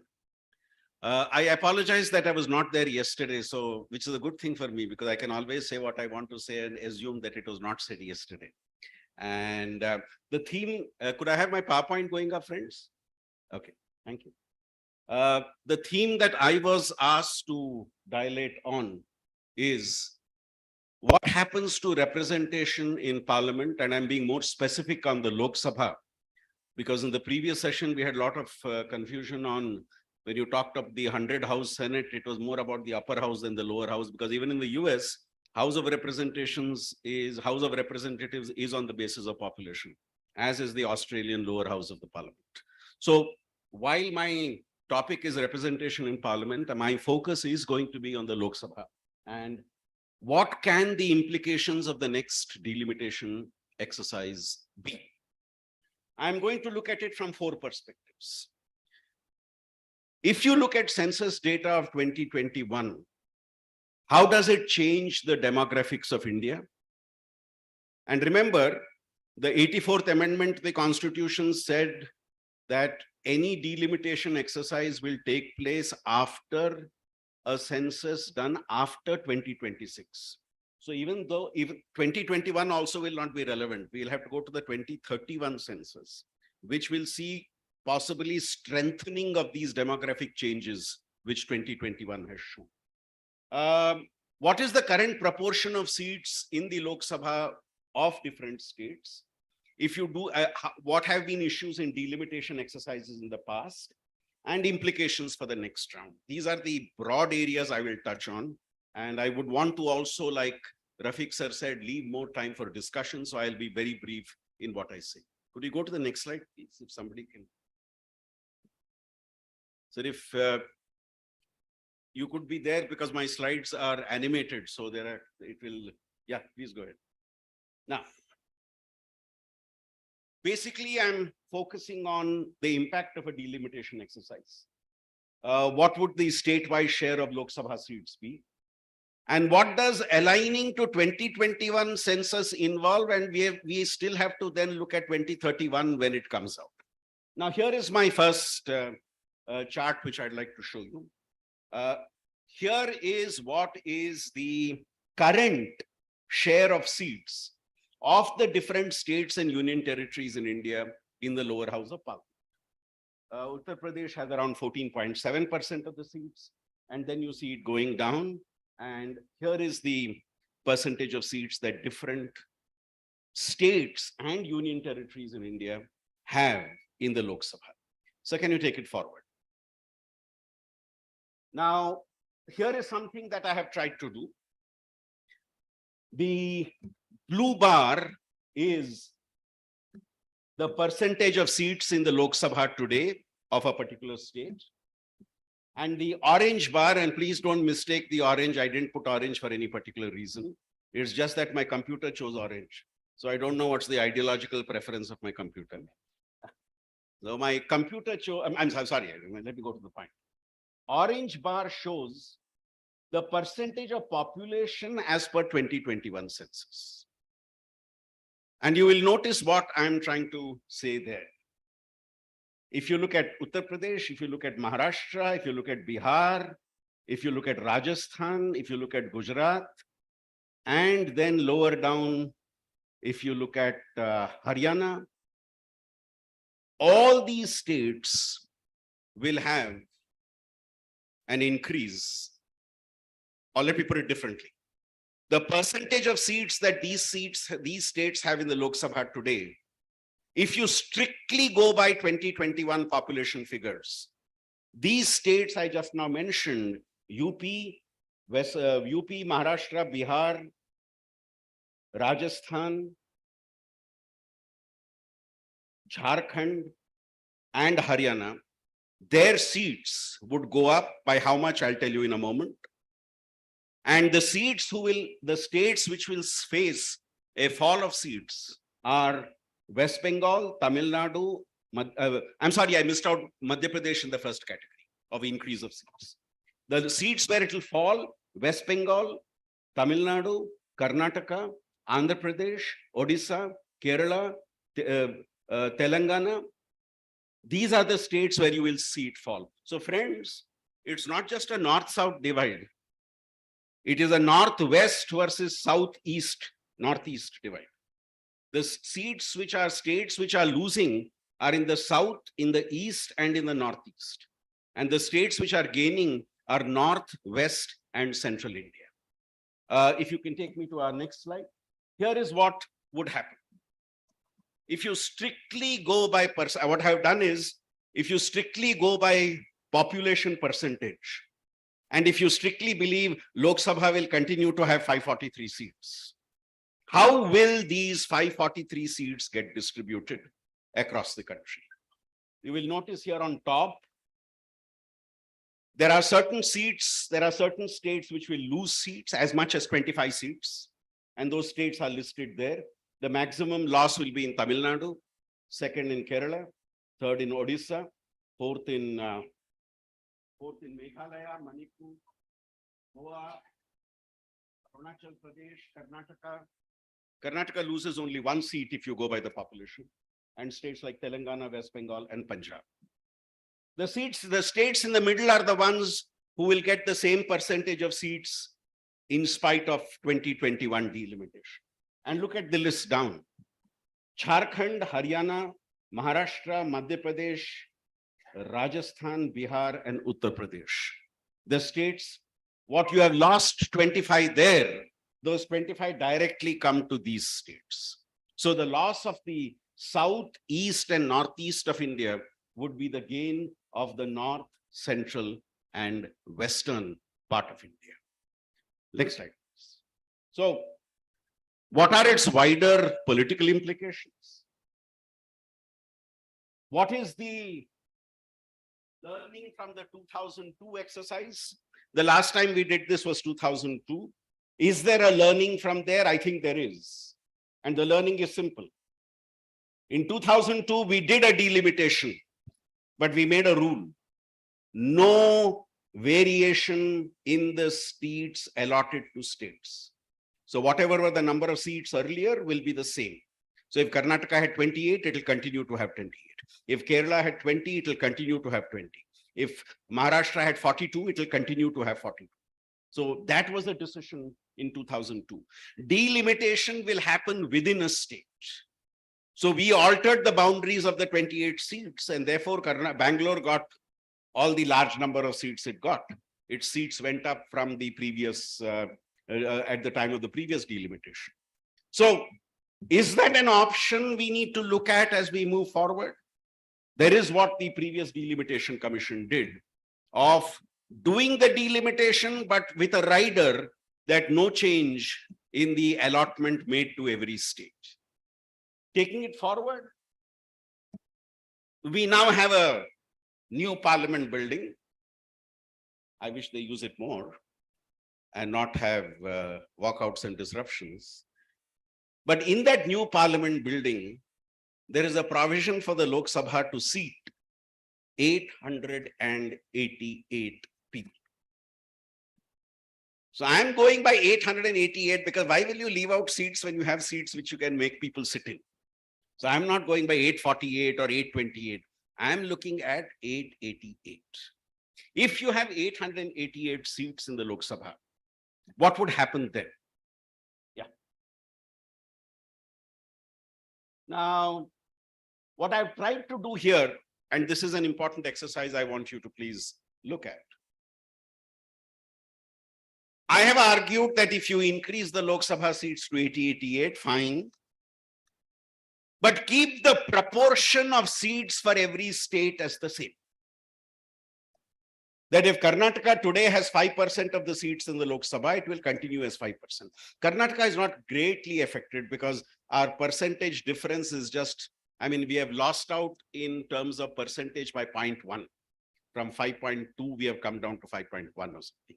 So in effect, even if you go strictly by population, Karnataka will lose only one seat, which of course we should not lose.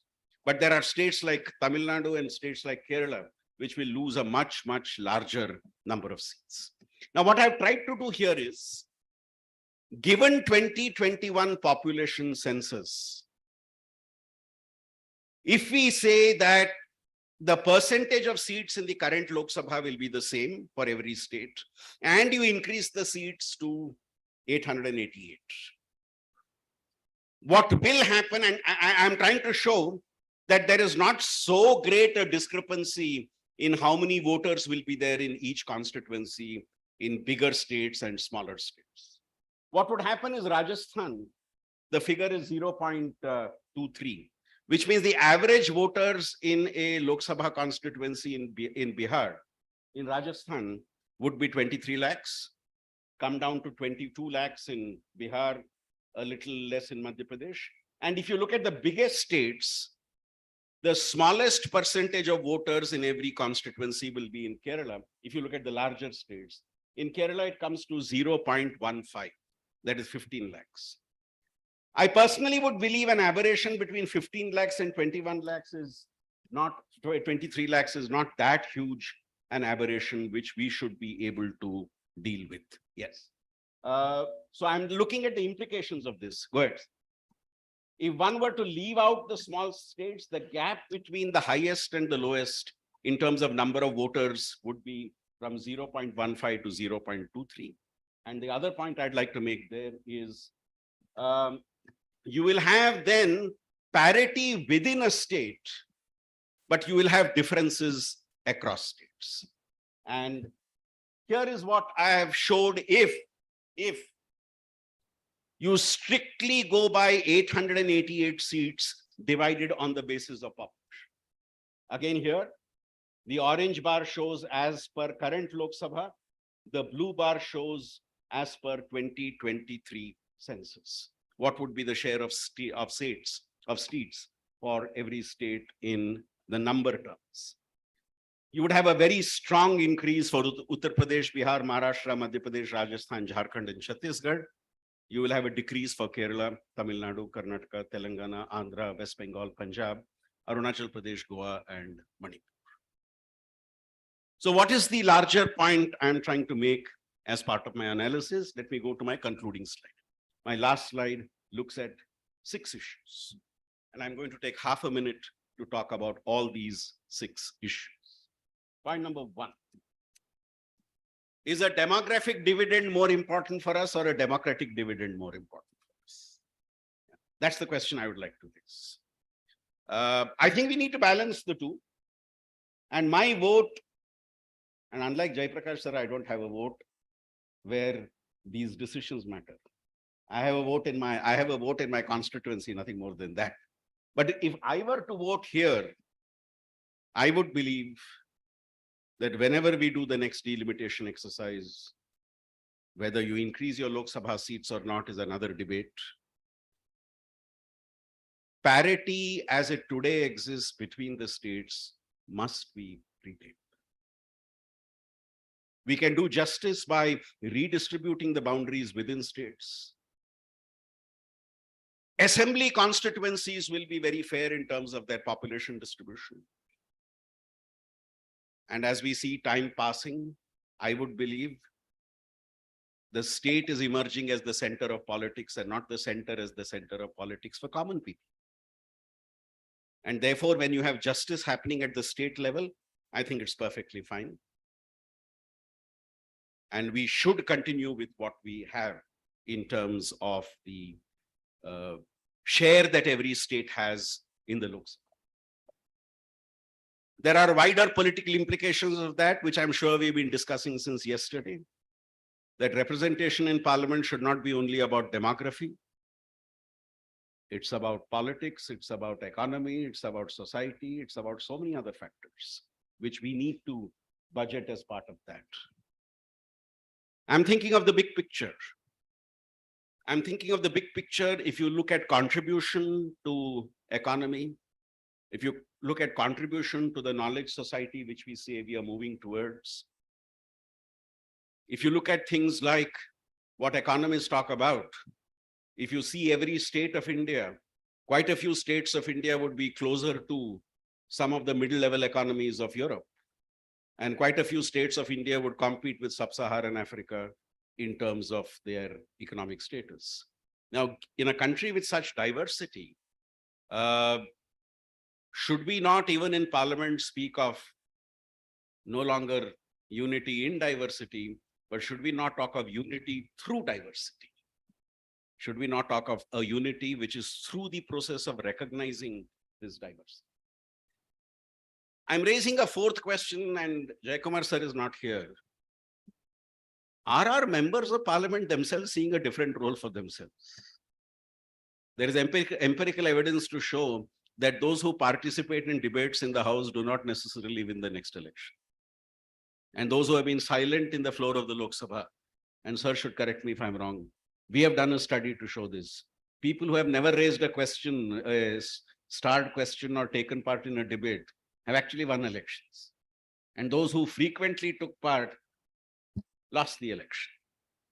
And sir should correct me if I'm wrong, because he has been a member of parliament. Do member of parliament see their job more outside parliament than inside parliament? You see, I am there to serve my voters, and wherever I can, I'll do it. Where is it written I should speak on the floor of the house? So are our members of parliament redefining their roles today? Because that debate is important as part of this largest debate we have. And the last 2 points. Should we not have in political representation considerations of equity also? We already have it.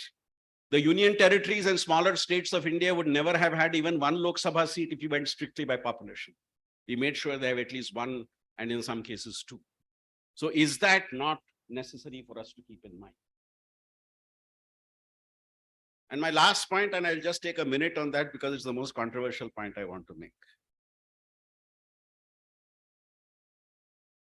Is the focus on numbers-based delimitation a reflection of the new political domination that this country sees? Is it a reflection of the politics of domination that this country has seen? Because if you look at what we just now showed, the beneficiaries are largely the Hindi-speaking states, and the losers are largely the non-Hindi speaking states. So when we challenge this, are we challenging the politics of domination? Representation is the issue, but behind that representation issue is the question of domination. And I would leave the audience with that thought. And thank you for giving me such a patient hearing.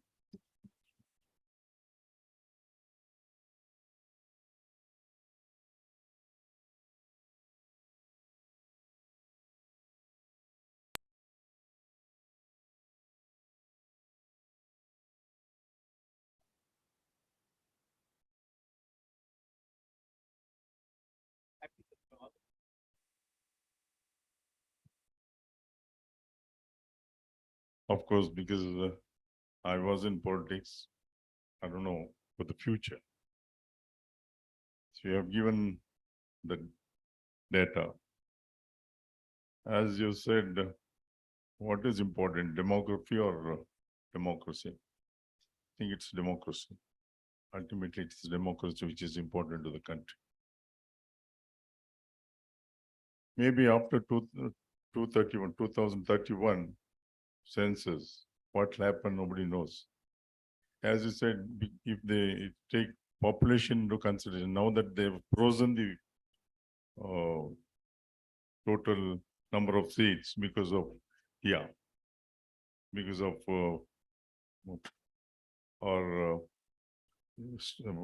South Indian population is going down, negative growth in population. Ultimately, what happens if it is not controlled? And that's exactly what Dr. Ambedkar said. We are entering into a world of contradictions. This has started right from the beginning, but it will go on increasing day by day. Maybe what you said is the difference between, so we are contributing more economically to the government of India than when you compare it to North Indian states. But ultimately, the strength is more. Another question you asked me, is what happens inside the parliament and outside the parliament. I was explaining to a friend of mine yesterday. There are three types. One is directly nominated by the leader, prime minister. He becomes or she becomes a minister and then becomes member of parliament. There's no obligation on the part to be in touch with the common man. Next is those who get elected in the name of leader. They have no obligation because the people did not vote for the candidate. They voted for the leader. They don't come back to the constituency at all. Every 5 years, if they come and request for vote, they'll get the vote because of the leader. And third is, as you said, we have to struggle every vote. We have to struggle and ultimately lose the election. And when you lose one or two elections, you get disheartened and don't feel like contesting it all. So it becomes one-sided thing. So delimitation, of course, earlier it was once in 10 years, decennial. Then it was after the 42nd amendment, increased. Maybe ultimately what we need is, if the number in Karnataka is, you have given the statistics, percentage of votes, 530 plus 20, total number of seats in parliament, plus 25 union territories. Karnataka has 28. Out of that, 5 is scheduled caste and 2 is scheduled tribe. What happens if the number is decreased? Not just the number comes down, it will affect the Rajya Sabha also. Numbers come down. Not just in Lok Sabha. We need not think about Lok Sabha or only Legislative Assembly. Even in the Lok Sabha. And then the representatives who go there, whether they participate in the House or not, then there's no need for them to participate in the House. That's what I feel.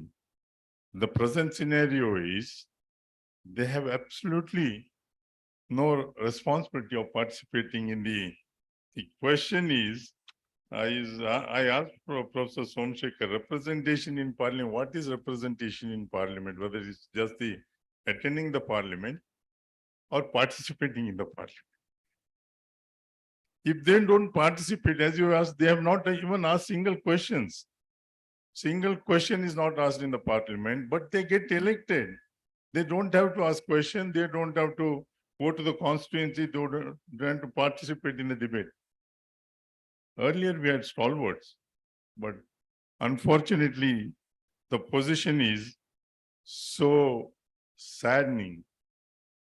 Maybe composition of Rajya Sabha and Lok Sabha, as you said, if it increases, our members will not get the time because the number of hours the House is conducted. Maybe it's difficult, even now it's difficult for every member to get time to participate in the debates. Now, just imagine if it is increased to 888 and the same number of hours they sit in the House. And the question is, Professor Somsekhar told me, since you were in the parliament, I was in the assembly and I was in the parliament, what I see is, what I've seen is, first question hour, if they have any questions, they'll sit.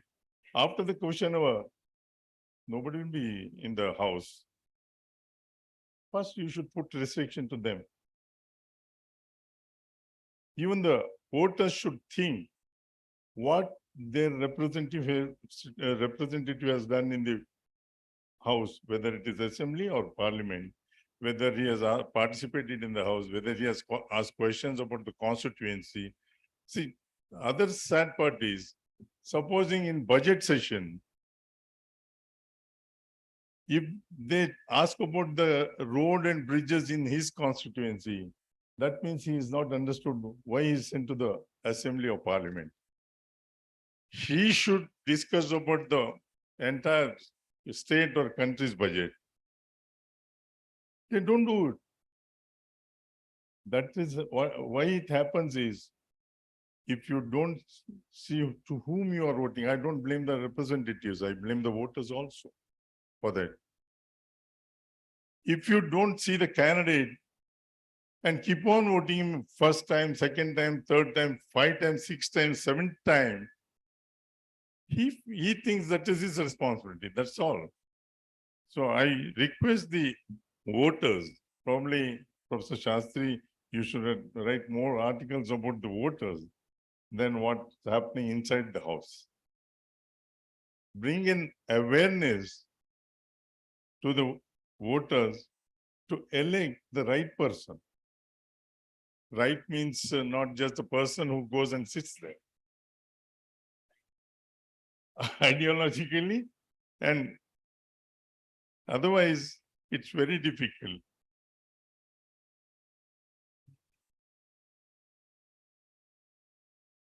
Lok Sabha and Rajya Sabha, probably Council of Ministers also. You need to think who should become the minister, whether he has knowledge in that subject. Otherwise, I think there are many people who are more learned than those who are inside. It may become privilege.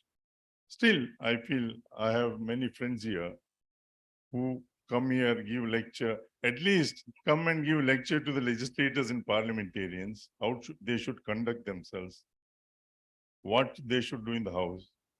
Otherwise, just giving figures and thinking about number of seats in the parliament or number of seats in the assembly will not solve the problem. It will not solve the problem at all. So that's the main thing I would request. When the seats were frozen, if the seats are readjusted again within the, I appeared before Justice Kuldeep Singh Commission last time. Myself, B.L. Shankar and Taradevi had also come there. We explained to the commission the about the constitution. I told them, just don't see the satellite picture.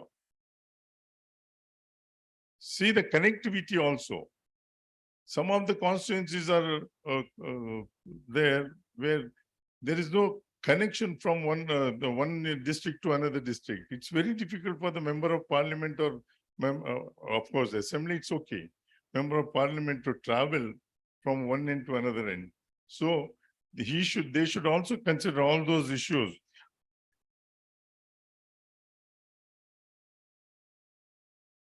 When the commission gives a report, since it cannot be questioned in the court of law, that is another problem for the person who has argued before the commission and gives correct picture of all these things, constituency, how it should be, delimitation should be done. So I request you to write more articles and send it to the people who are in the hierarchy and see that they do some justice while readjusting the constituencies. Maybe even 2031, this one census, probably every person should involve themselves in maybe migrate. That's what you're discussing. We don't get the figures, but the district administration to take care of how many migrant laborers have come there, what is to be done. Supposing something happens, it is the district administration who takes care of them. Unless they have the figure, what will they do? Of course, elected representatives, they don't bother about the figures, how many people have come, how many people have gone. But supposing something like Corona comes, we are busy in distributing kits because we think of the next election again.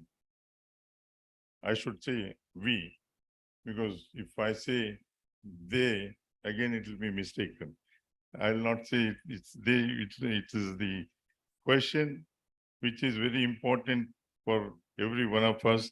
Maybe next time when the census is conducted, as Article 81(2) says, now that allotment of seats to different states shall remain frozen till the first census takes place after the year 2000. This was done to allay the fears of states that those who adopted family planning and reduced the population growth may not suffer erosion. That is one part. What happens if it is not frozen? Again, the receipts will reduce. That's the reason I request every one of you to think about it. Professor Ravi Kumar is there. Probably he is already done some exercise on this. But when the difference between upper house and lower house, Lok Sabha and Rajya Sabha, whatever is debated in Lok Sabha, we send to the Rajya Sabha for further discussion because there are some intellectuals.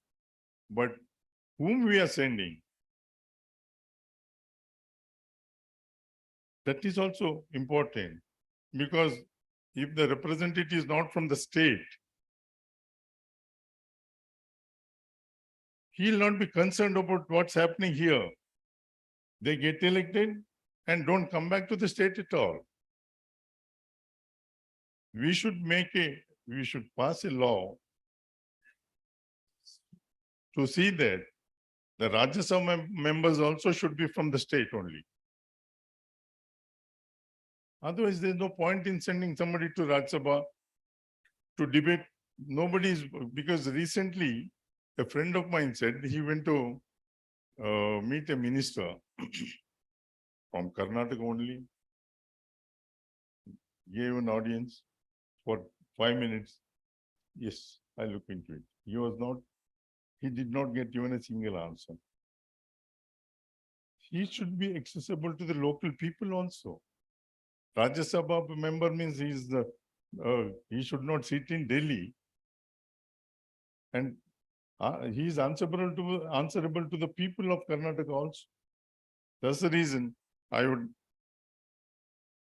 whoever it is, he or she,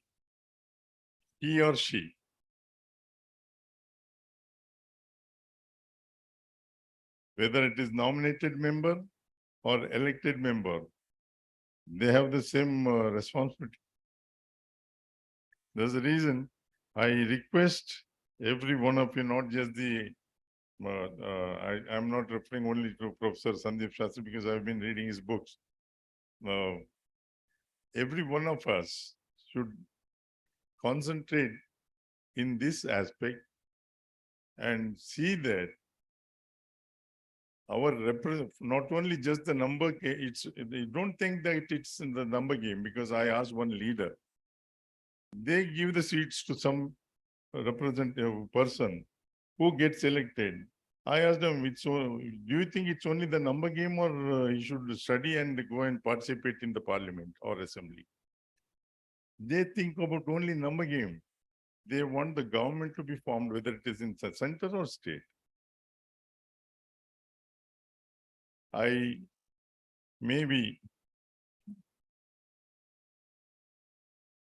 think my time is 20 minutes is over. So if you want to ask some questions, I'll answer questions more than that. Thank you very much for giving me this opportunity. I've gone beyond my subject because this is important. Whom you should send to the assembly or parliament is also as important as number of representatives in the assembly and parliament. Thank you.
present.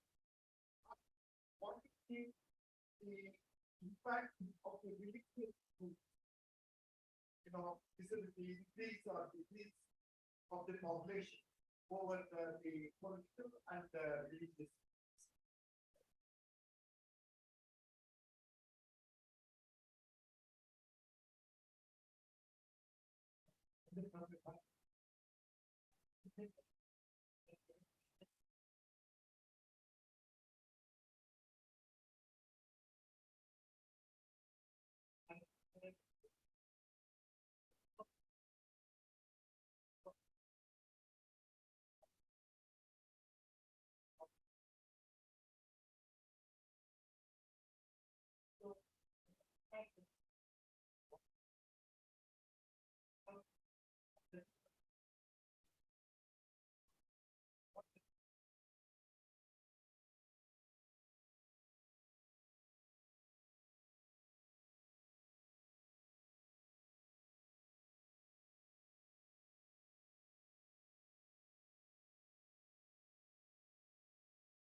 What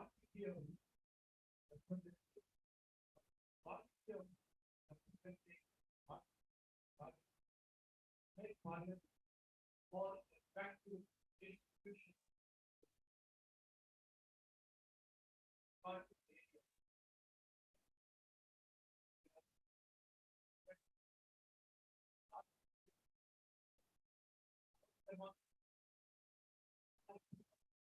Here, number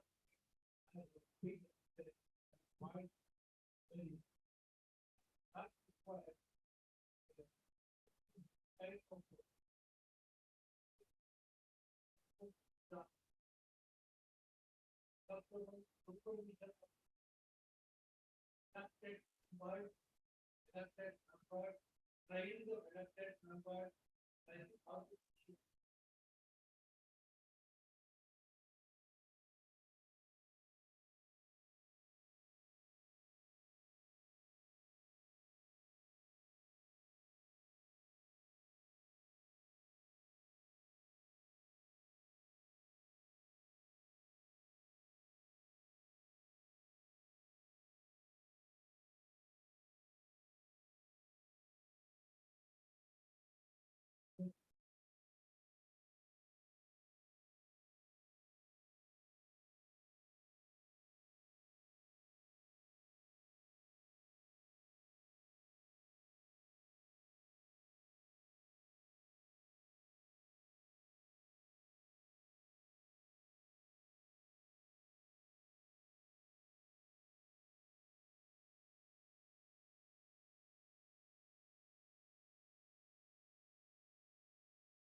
I must thank everybody for these very, very important questions. With Jayaprakash sir's permission, I would like to start with some of the points he raised, very important points. I have done a study of Rajya Sabha membership from 1952 to 2022, 70 years, which has been published.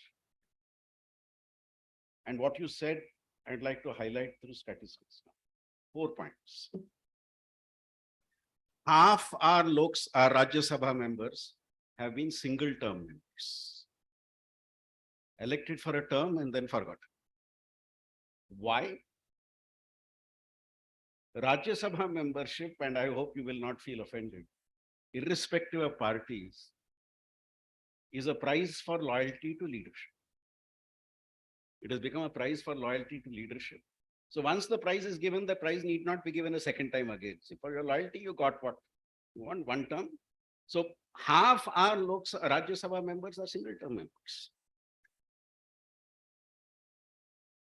60% of them have never been elected to a position in the state before becoming Rajya Sabha.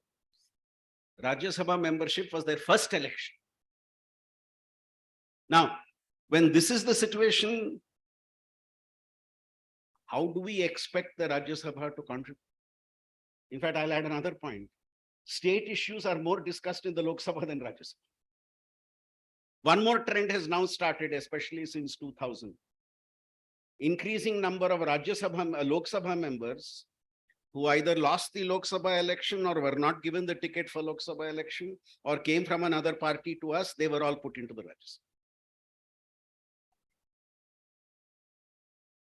Is it a retiring room for defeated politicians, defective politicians, and retiring politicians is my question.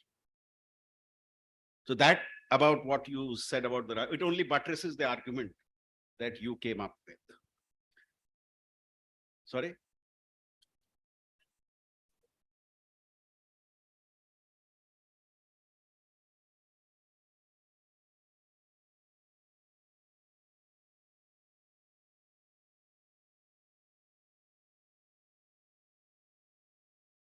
Please use the mics. All can.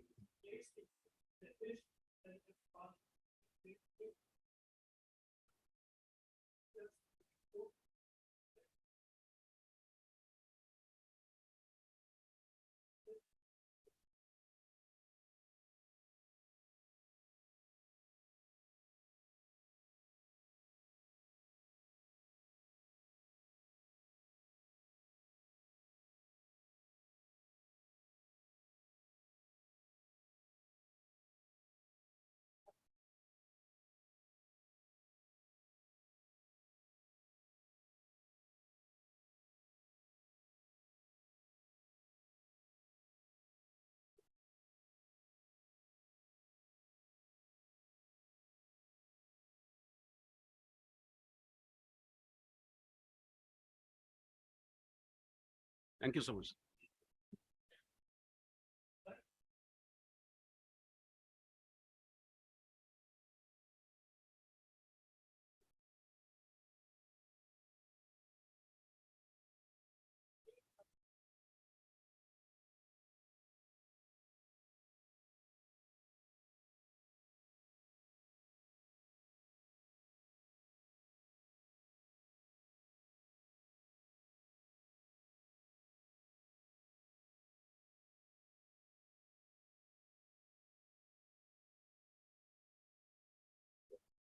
Exceptions apart.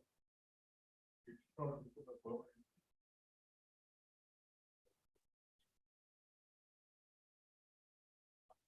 I not saying it, but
First and foremost, to give proper representation, there must be as it is equal number of representatives of the state in the Rajya Sabha. This is number one. Number two, to improve the quality of Rajya Sabha members. This party is what are what there is a way this is technical pyramid.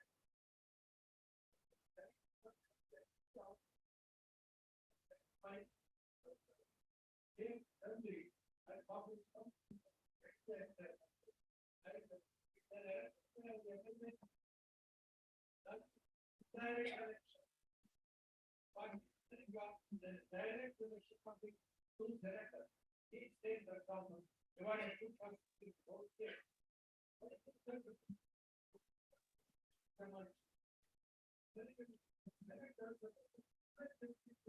Congress as well as the presidency. Right.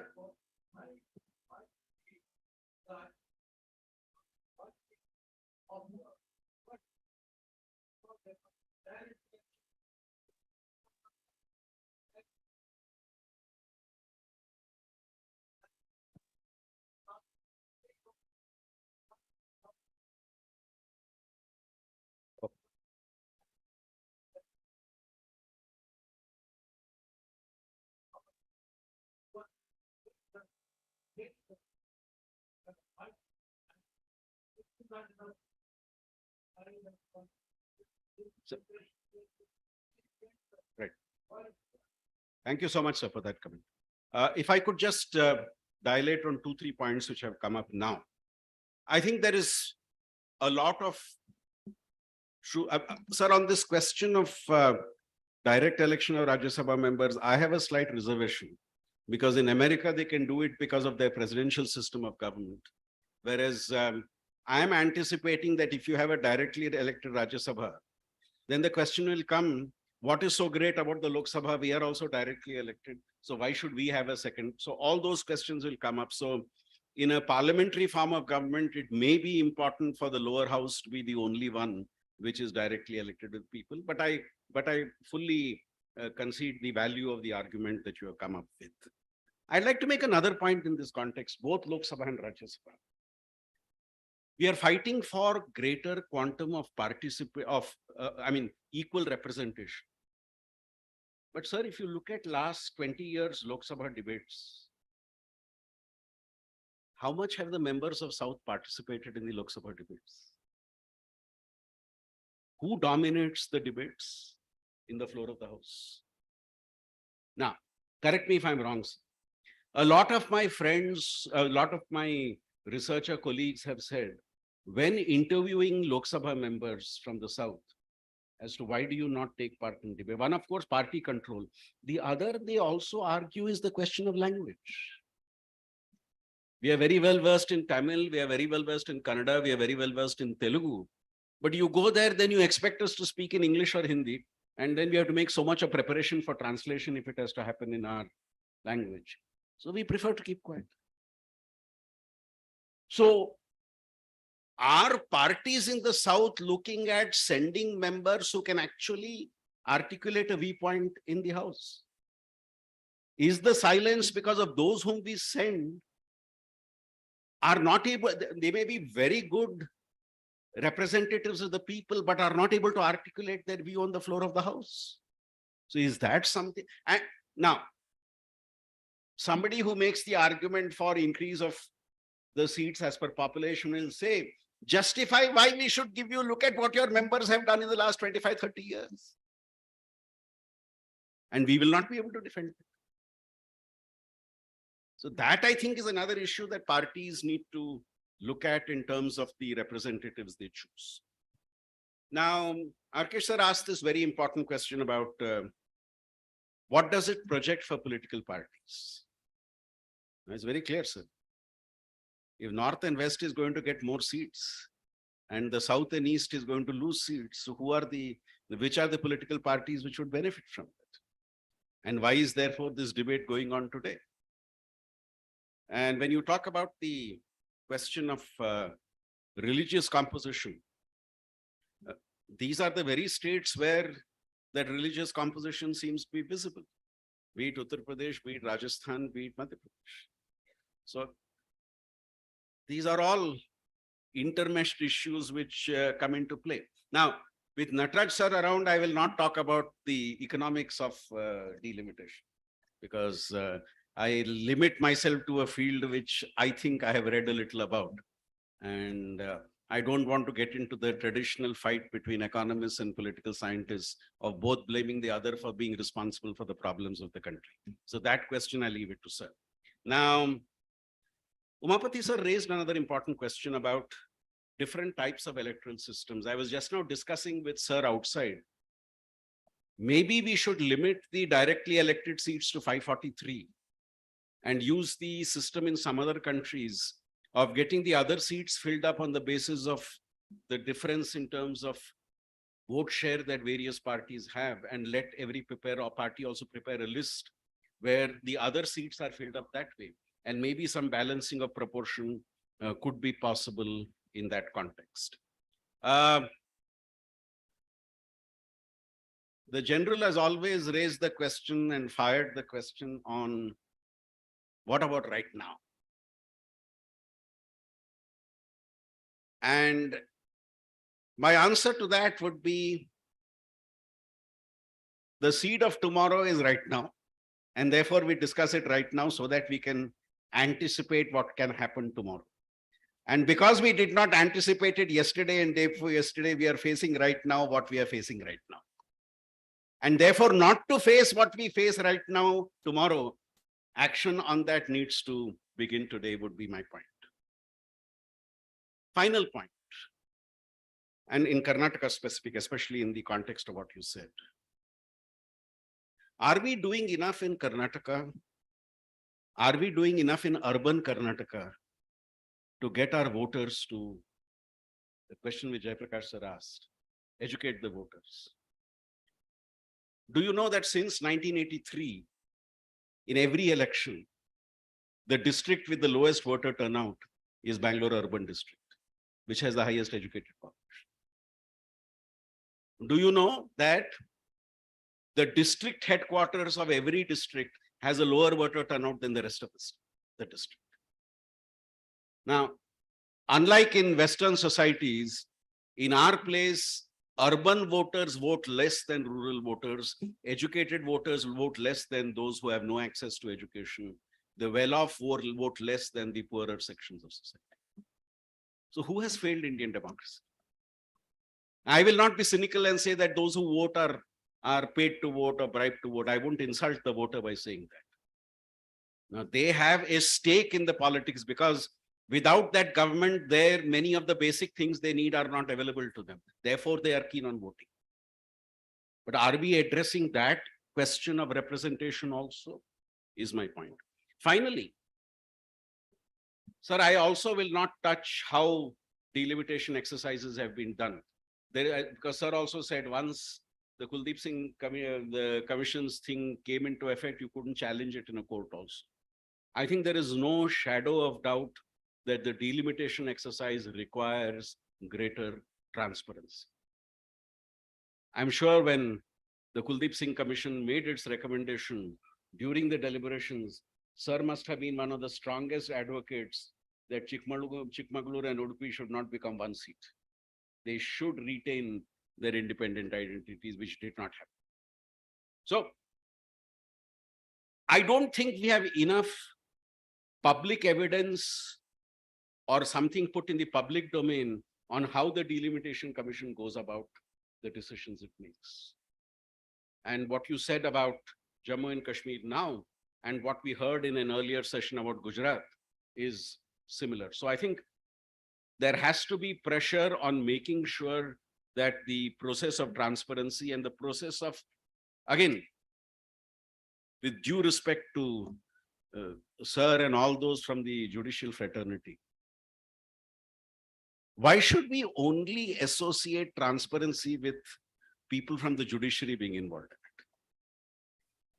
Why should only retired judges be put in all these positions? Why not others? Will there not be a greater, wider sense of participation if other groups are also not represented on such bodies? That would be the other question I raise. And finally, sir, sir's question. Are we debating on issues on the top and forgetting what is on the ground? You're 100% right, sir. I think strengthening the basis of democracy, participation in democracy, is important rather than simply talking about the structure that is visible. What is causing some of the disturbances in that structure are not just about structure, but about how you operate that structure. The question which K.R. Narayanan asked so eloquently, when people were talking about should we rewrite our constitution, the question he asked, let's first ask ourselves whether the constitution has failed us or we have failed the constitution. Now, that question, even when we talk of the delimitation exercise, I think becomes important. Thank you for all those questions, because it forced me to think aloud on some of these issues.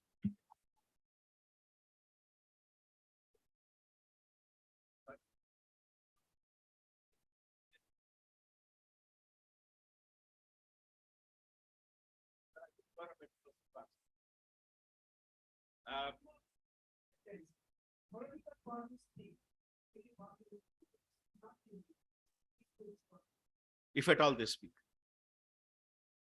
Because no, I'm saying political parties also. I wrote recently about that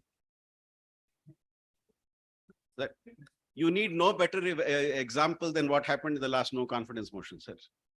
And I'm not blaming any one political party. Across the board, you see how the debate went on. Were people's issues debated in that debate? Speaker kept saying no slogans, no chorus. What happened on both sides? Both sides. What happened on both sides? It was like a command performance. Both sides. On Sir's question of should delimitation report be justiciable? I think personally, I think it will open up a Pandora's box. Rather than that, I would say the process needs to involve greater transparency, greater accountability, and maybe, like in some countries they do, this report needs to be debated in public before it is actually put into force. Let there be public reactions to it, which will force the commission to actually relook at the suggestions they make. Let this be put up on the website and say, here is the delimitation exercise we want to, and let public reactions come.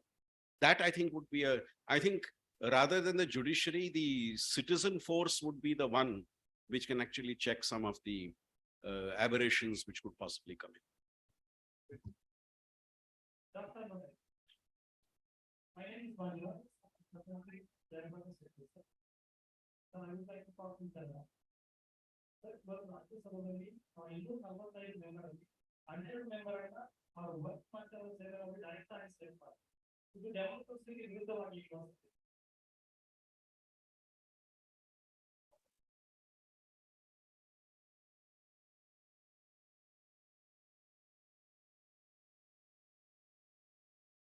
Nominate ಮಾಡುವಂಥದ್ದು president of India, ಅದನ್ನ recommended by government. ಅದು ಅವರಿಗೆ literacy ಫೀಲ್ಡ್ನಲ್ಲಿ art ಬೇರೆ ಬೇರೆ ವಿಷಯದಲ್ಲಿ ಅವ್ರನ್ನ 4 ಇದಿದೆ, ಅದರಲ್ಲಿ ಆಯ್ಕೆ ಮಾಡಿ ಇವ್ರು ಕಳಿಸ್ತಾರೆ, ನಾಮಿನೇಟ್ ಮಾಡ್ತಾರೆ. ಅದನ್ನ ಎಲ್ಲೂ ಇಷ್ಟವರೆಗೆ ಕ್ವೆಶನೇ ಆಗಿಲ್ಲ. ಅವ್ರು ಅಲ್ಲದೆ ಇದ್ರು ಸಹ ಆ ಫೀಲ್ಡ್ ನಲ್ಲಿ ಇಲ್ಲದೆ ಇದ್ದವ್ರನ್ನು ನಾಮಿನೇಟ್ ಆಗಿಲ್ಲ ಅಂತ ನಾನು ಹೇಳೋದಿಲ್ಲ. Been nominated. Special categories social service ಅಂತ ಇದೆಯಲ್ಲ, ಅದು ಬಹಳ ವೈಡ್ ಆಗಿದೆ. ಯಾರಿಗ್ ಬೇಕಾದ್ರೂ ಮಾಡ್ಲಿಕ್ಕೆ ಅದೊಂದು ಸಬ್ಜೆಕ್ಟ್ ಇದೆಯಲ್ಲ, ಅದ್ರ ಮುಖಾಂತರ ಮಾಡಿರ್ತಾರೆ. ಪ್ರಾಬ್ಲಿ ಸರಿಯಾಗಿ ಸೋಷಿಯಲ್ ವರ್ಕ್ ಮಾಡಿದವರನ್ನೇ ನಾಮಿನೇಟ್ ಮಾಡಿದರೆ ಖಂಡಿತವಾಗಿ ಪಾರ್ಲಿಮೆಂಟ್ ನಲ್ಲಿ ಅವರು ಇನ್ನೂ ಜಾಸ್ತಿ ಅದ್ರ ಬಗ್ಗೆ ಚರ್ಚೆಯನ್ನು ಮಾಡ್ತಾರೆ. ಆದ್ರೆ ಅನೇಕ ಮೆಂಬರ್ಸ್ ನಾಮಿನೇಟ್ ಮಾಡಿ 5 ವರ್ಷನೂ ಮಾತಾಡದೆ ಹೋದವರು ಇದ್ದಾರೆ, ಬರದೇ ಇದ್ದವರು ಇದ್ದಾರೆ, ಅಲ್ಲಿ ಮಾತಾಡದೇ ಇದ್ದವರು ಇದ್ದಾರೆ, ಕೊನೆ ಗಳಿಗೆಯಲ್ಲಿ ಒಂದ್ಸಲಿ ಮಾತಾಡಿದವರು ಇದ್ದಾರೆ. 6 ವರ್ಷ ಇದೆ ಅವರಿಗೆ, 5 ಅಲ್ಲ 6 ವರ್ಷ ಇದೆ ಅವರಿಗೆ. ಎಲ್ಲ ಬೆನಿಫಿಟ್ಸು ಸೇಮ್, ಎಲೆಕ್ಟೆಡ್ ಮೆಂಬರ್ಸ್ಗೂ ನಾಮಿನೇಟ್ ಮೆಂಬರ್ಸ್ಗೂ ಎಲ್ಲ ಸೇಮ್ ಇದೆ, ಫೆಸಿಲಿಟೀಸು ಸೇಮ್ ಇದೆ. ಅವ್ರು ಯಾಕೆ ಬರೋದಿಲ್ಲ ಅಂತ ನಾಮಿನೇಟ್ ಮಾಡಿದವ್ರ ಹತ್ರ ಕೇಳಿ, ಅವ್ರ ಹತ್ರ ಕೇಳಿ ಏನು ಪ್ರಯೋಜನ ಆಗುತ್ತೆ? ನಿಮ್ಗೆ ಪ್ರಾಬ್ಲಿ ಎಕ್ಸೆಪ್ಷನ್ಸ್ ಅಪಾರ್ಟ್ ಎಲ್ರನ್ನು ಒಂದೇ ತಕಡಿಲಿ ತೂಗ್ಲಿಕ್ಕೆ ಆಗೋದಿಲ್ಲ. ಆದ್ರೆ ಇನ್ ಜನರಲ್ ಇವ್ರು ಹೇಳಿದ್ರು 60% ಹೋದವರು ಮಾತಾಡದೇ ಇದ್ರೆ ಇಸ್ ಇಟ್ ಕರೆಕ್ಟ್ ಅಂತ ನಂದು ಪ್ರಶ್ನೆ ಅಷ್ಟೇ.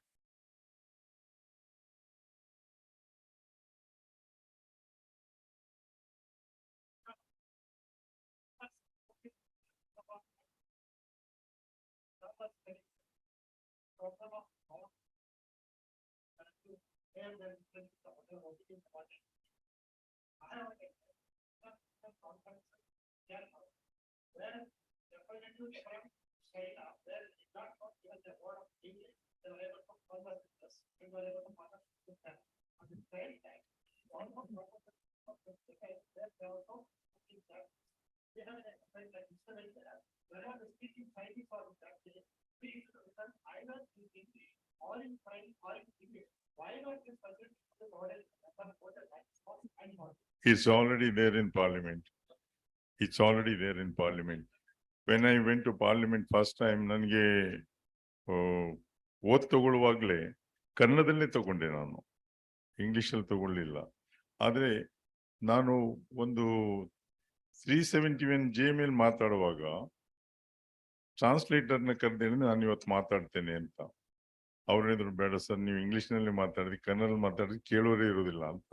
ಯಾಕಂದ್ರೆ ನಮ್ಮ ಸಂಖ್ಯೆ ಕಮ್ಮಿ ಇದೆ.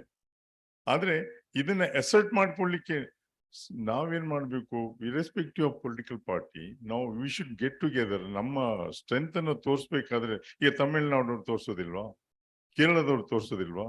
ಅದೇ ರೀತಿ ನಾವು ಎಲ್ಲರೂ ಸೇರಿ ಫೈಟ್ ಮಾಡ್ಲಿಕ್ಕೆ ಶುರು ಮಾಡಿದ್ರೆ ನಮ್ಮನ್ನ ಕೇಳೋರು ಇರ್ತಾರೆ. ಬಟ್ ಏನಾಗ್ತದೆ, ನಾವು ಪೊಲಿಟಿಕಲ್ ಪಾರ್ಟಿ ಸೆಪರೇಟ್ ಆಗಿ, ಇಂಡಿವಿಜುವಲ್ ಸೆಪರೇಟ್ ಆಗಿ ಹೋಗೋದು, ಮಿನಿಸ್ಟರ್ ಹತ್ರ ಲೆಟರ್ ತಗೊಂಡು ಹೋಗೋದು, ಅದಲ್ಲ. We should get together, go in a delegation. ನಾನೇ ಕರ್ಕೊಂಡು ಹೋಗಿದ್ದೇನೆ. ಡಾಕ್ಟರ್ ಮನಮೋಹನ್ ಸಿಂಗ್ ಅವರು ಪ್ರೈಮ್ ಮಿನಿಸ್ಟರ್ ಆಗಿದ್ದಾಗ ಎಲ್ಲರೂ ಒಟ್ಟಿಗೆ ಕರ್ಕೊಂಡು ಹೋಗ್ತಾ ಇದ್ದೆ. We have achieved some good result in that. ಆದ್ರೆ ನಾವು ಒಬ್ಬೊಬ್ರು ಹೋಗಿ ಇರೆಸ್ಪೆಕ್ಟಿವ್ ಆಫ್ ಪೊಲಿಟಿಕಲ್ ನಾವು ಒಟ್ಟಿಗೆ ಹೋದ್ರೆ ಬೆನಿಫಿಟ್ಸ್ ಇದೆ, ಒಬ್ಬೊಬ್ರು ಹೋದ್ರೆ ಖಂಡಿತ ಇಲ್ಲ.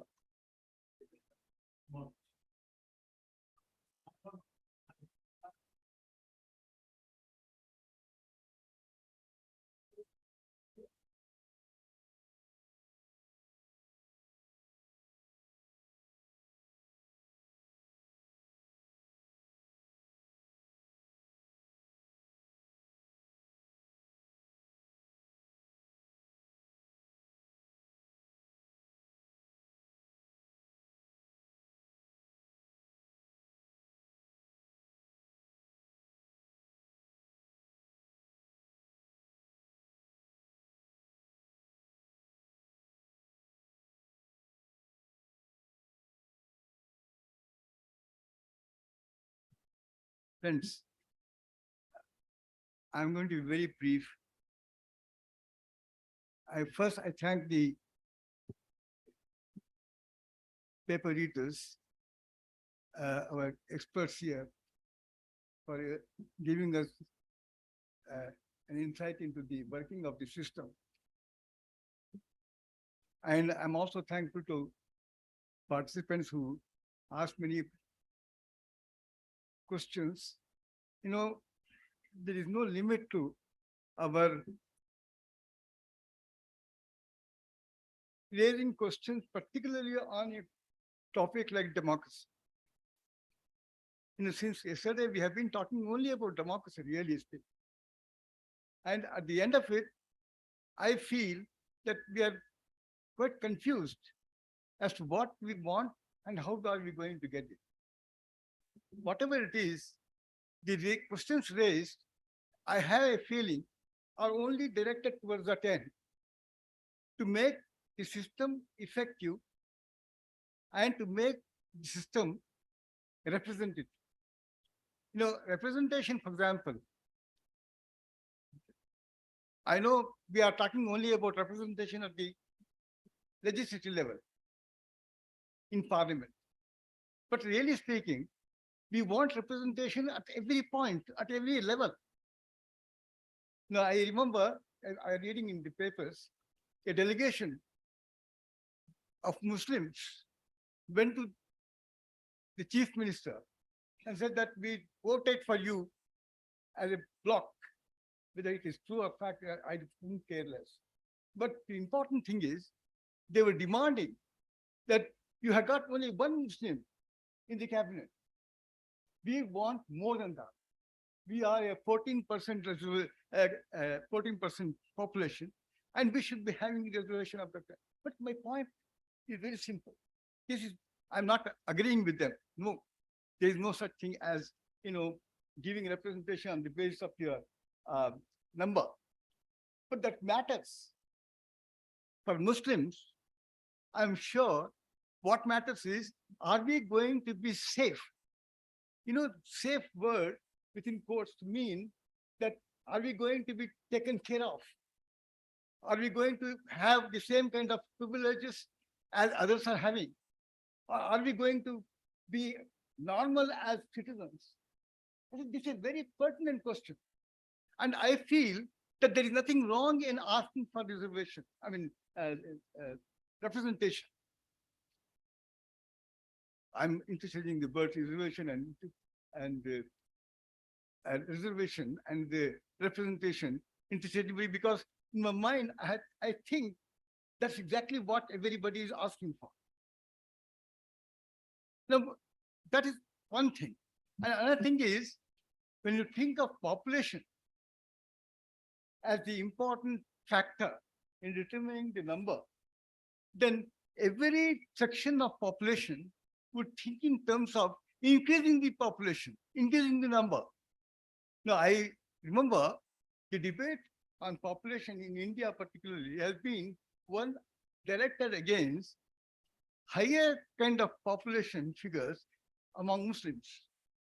Muslims I think, I don't know whether it's a fact or fiction, but whatever it is, there has been lots of criticism.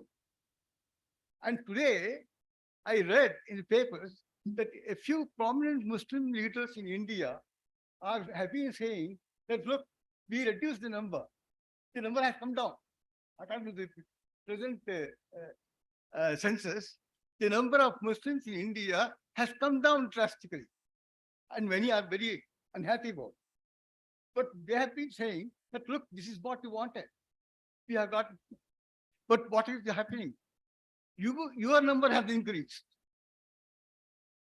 See, the question of we and them, that I think it stands to reason at some point or the other. Now, this is a very serious kind of a question. I don't think we should be really bothered about the groups. These sections of population were different. But what matters is, how are they looking at it? Again, we're talking about population. Some religious leaders from Hindu religion, I won't say the majority, they have been saying that Hindus in India should increase the population.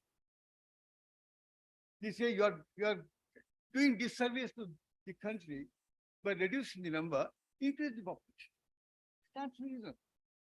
Just because you are going to have all your representation based on population.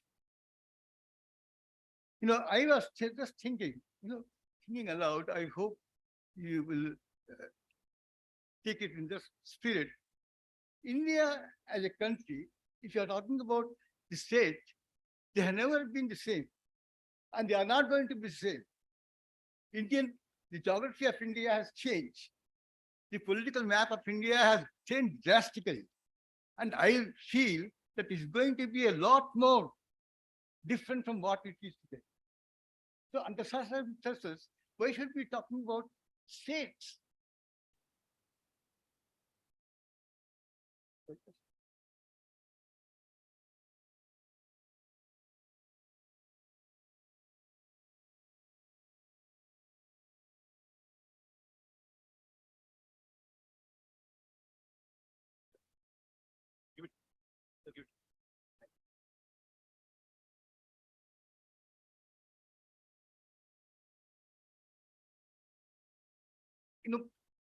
The number of states, for example, it has changed drastically.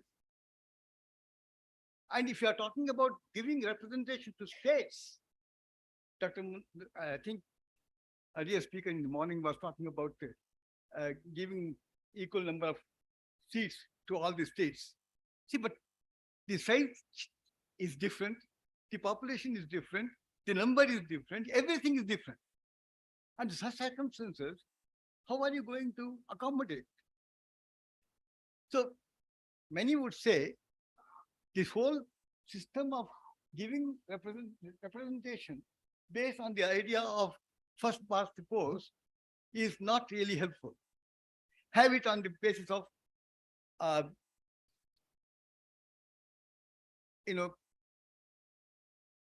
proportional representation of some kind. Because of the enormous size of the country, we feel that is not possible. A country like Israel could be in a position to do it. They have been doing it. They just divide the country into parts and they say, you are electing representatives from there. And political parties have got their lists. And on the basis of lists, the number of votes they get ticked off. But that cannot be done here.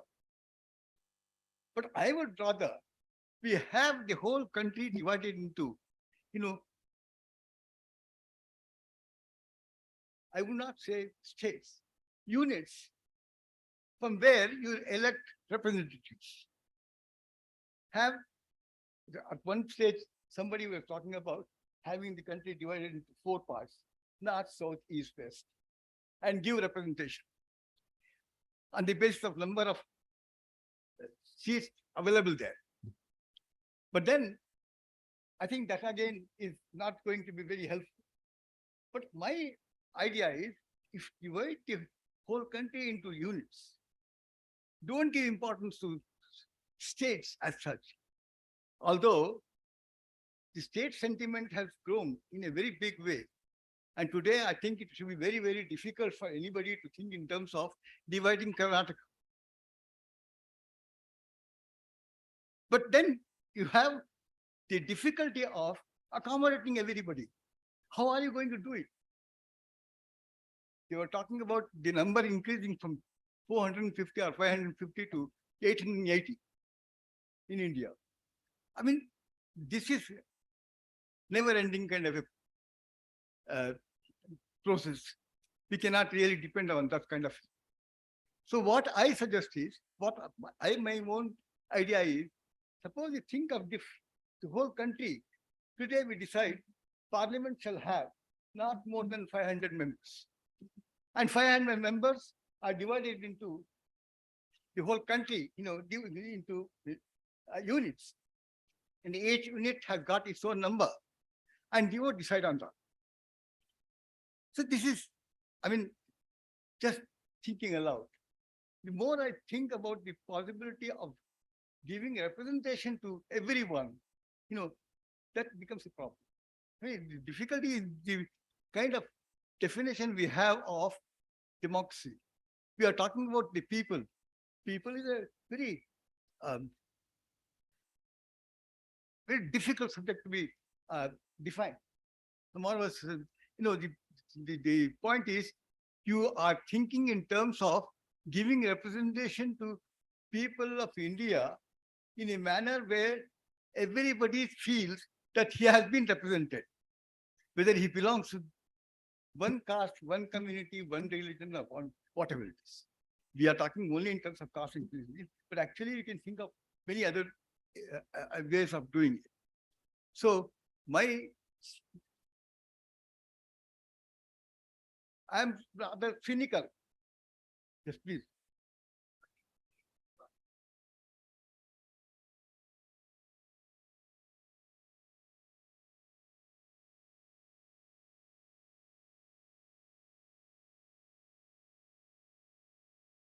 Yes, very true, very true.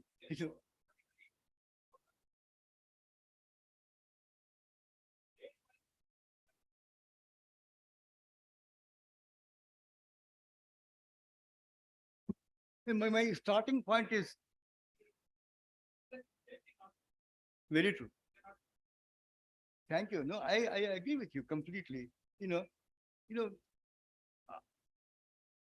are again talking about the states. I am going beyond it.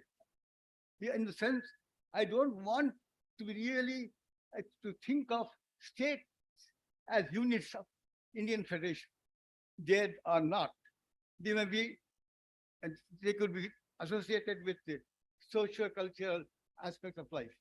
And for political purposes, for the representation, we should be thinking outside the area of statehood.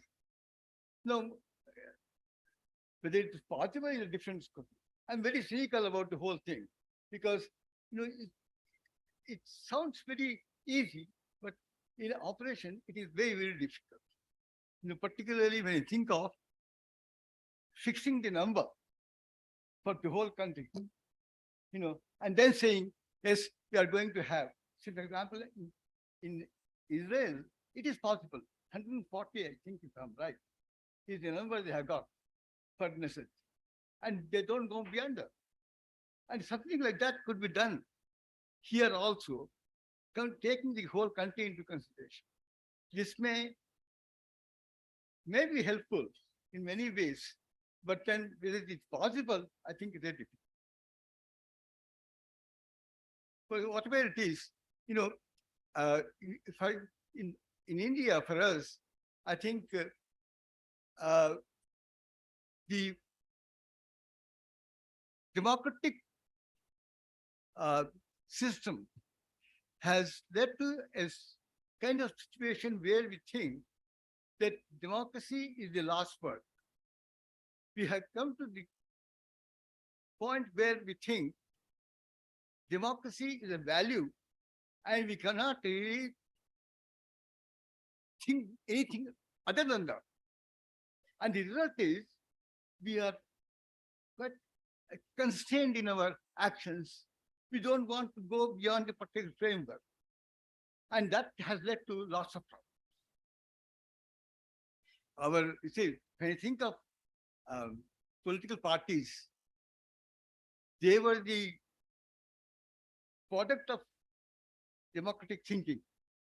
But in their working, they are the most oligarchic. And then, whether we like it or not, it has to be true. Because otherwise, I think it becomes very difficult. And for a country like India, very, very difficult. Anyway, thank you very much. I'm sorry, whatever little I had in mind, I sort of spoke on it. And I hope you had good kind of output in the platform side, so that you can think about it and also write about it or talk about it. Thank you very much. Thank you so much, sir, for your providing. Sorry. Thank you so much, sir, for your presidential address. Now we are in the final stage of this session. Now I would like to thank Dr. Sandeep Shastri for providing valuable and thought-provoking information about the topic. Thank you, sir. Now I would like to thank K. Jayaprakash Hegde for providing such a wonderful information about the topic. Thank you, sir. I would also extend my thanks to Professor Y. Rafiq Ahmad for your presidential remarks. Thank you, sir. I would also extend my thanks to both the online and offline participants, professors, media persons, research scholars, and students. Thank you so much for attending this session. With this, third session is over. Thank you, one and all.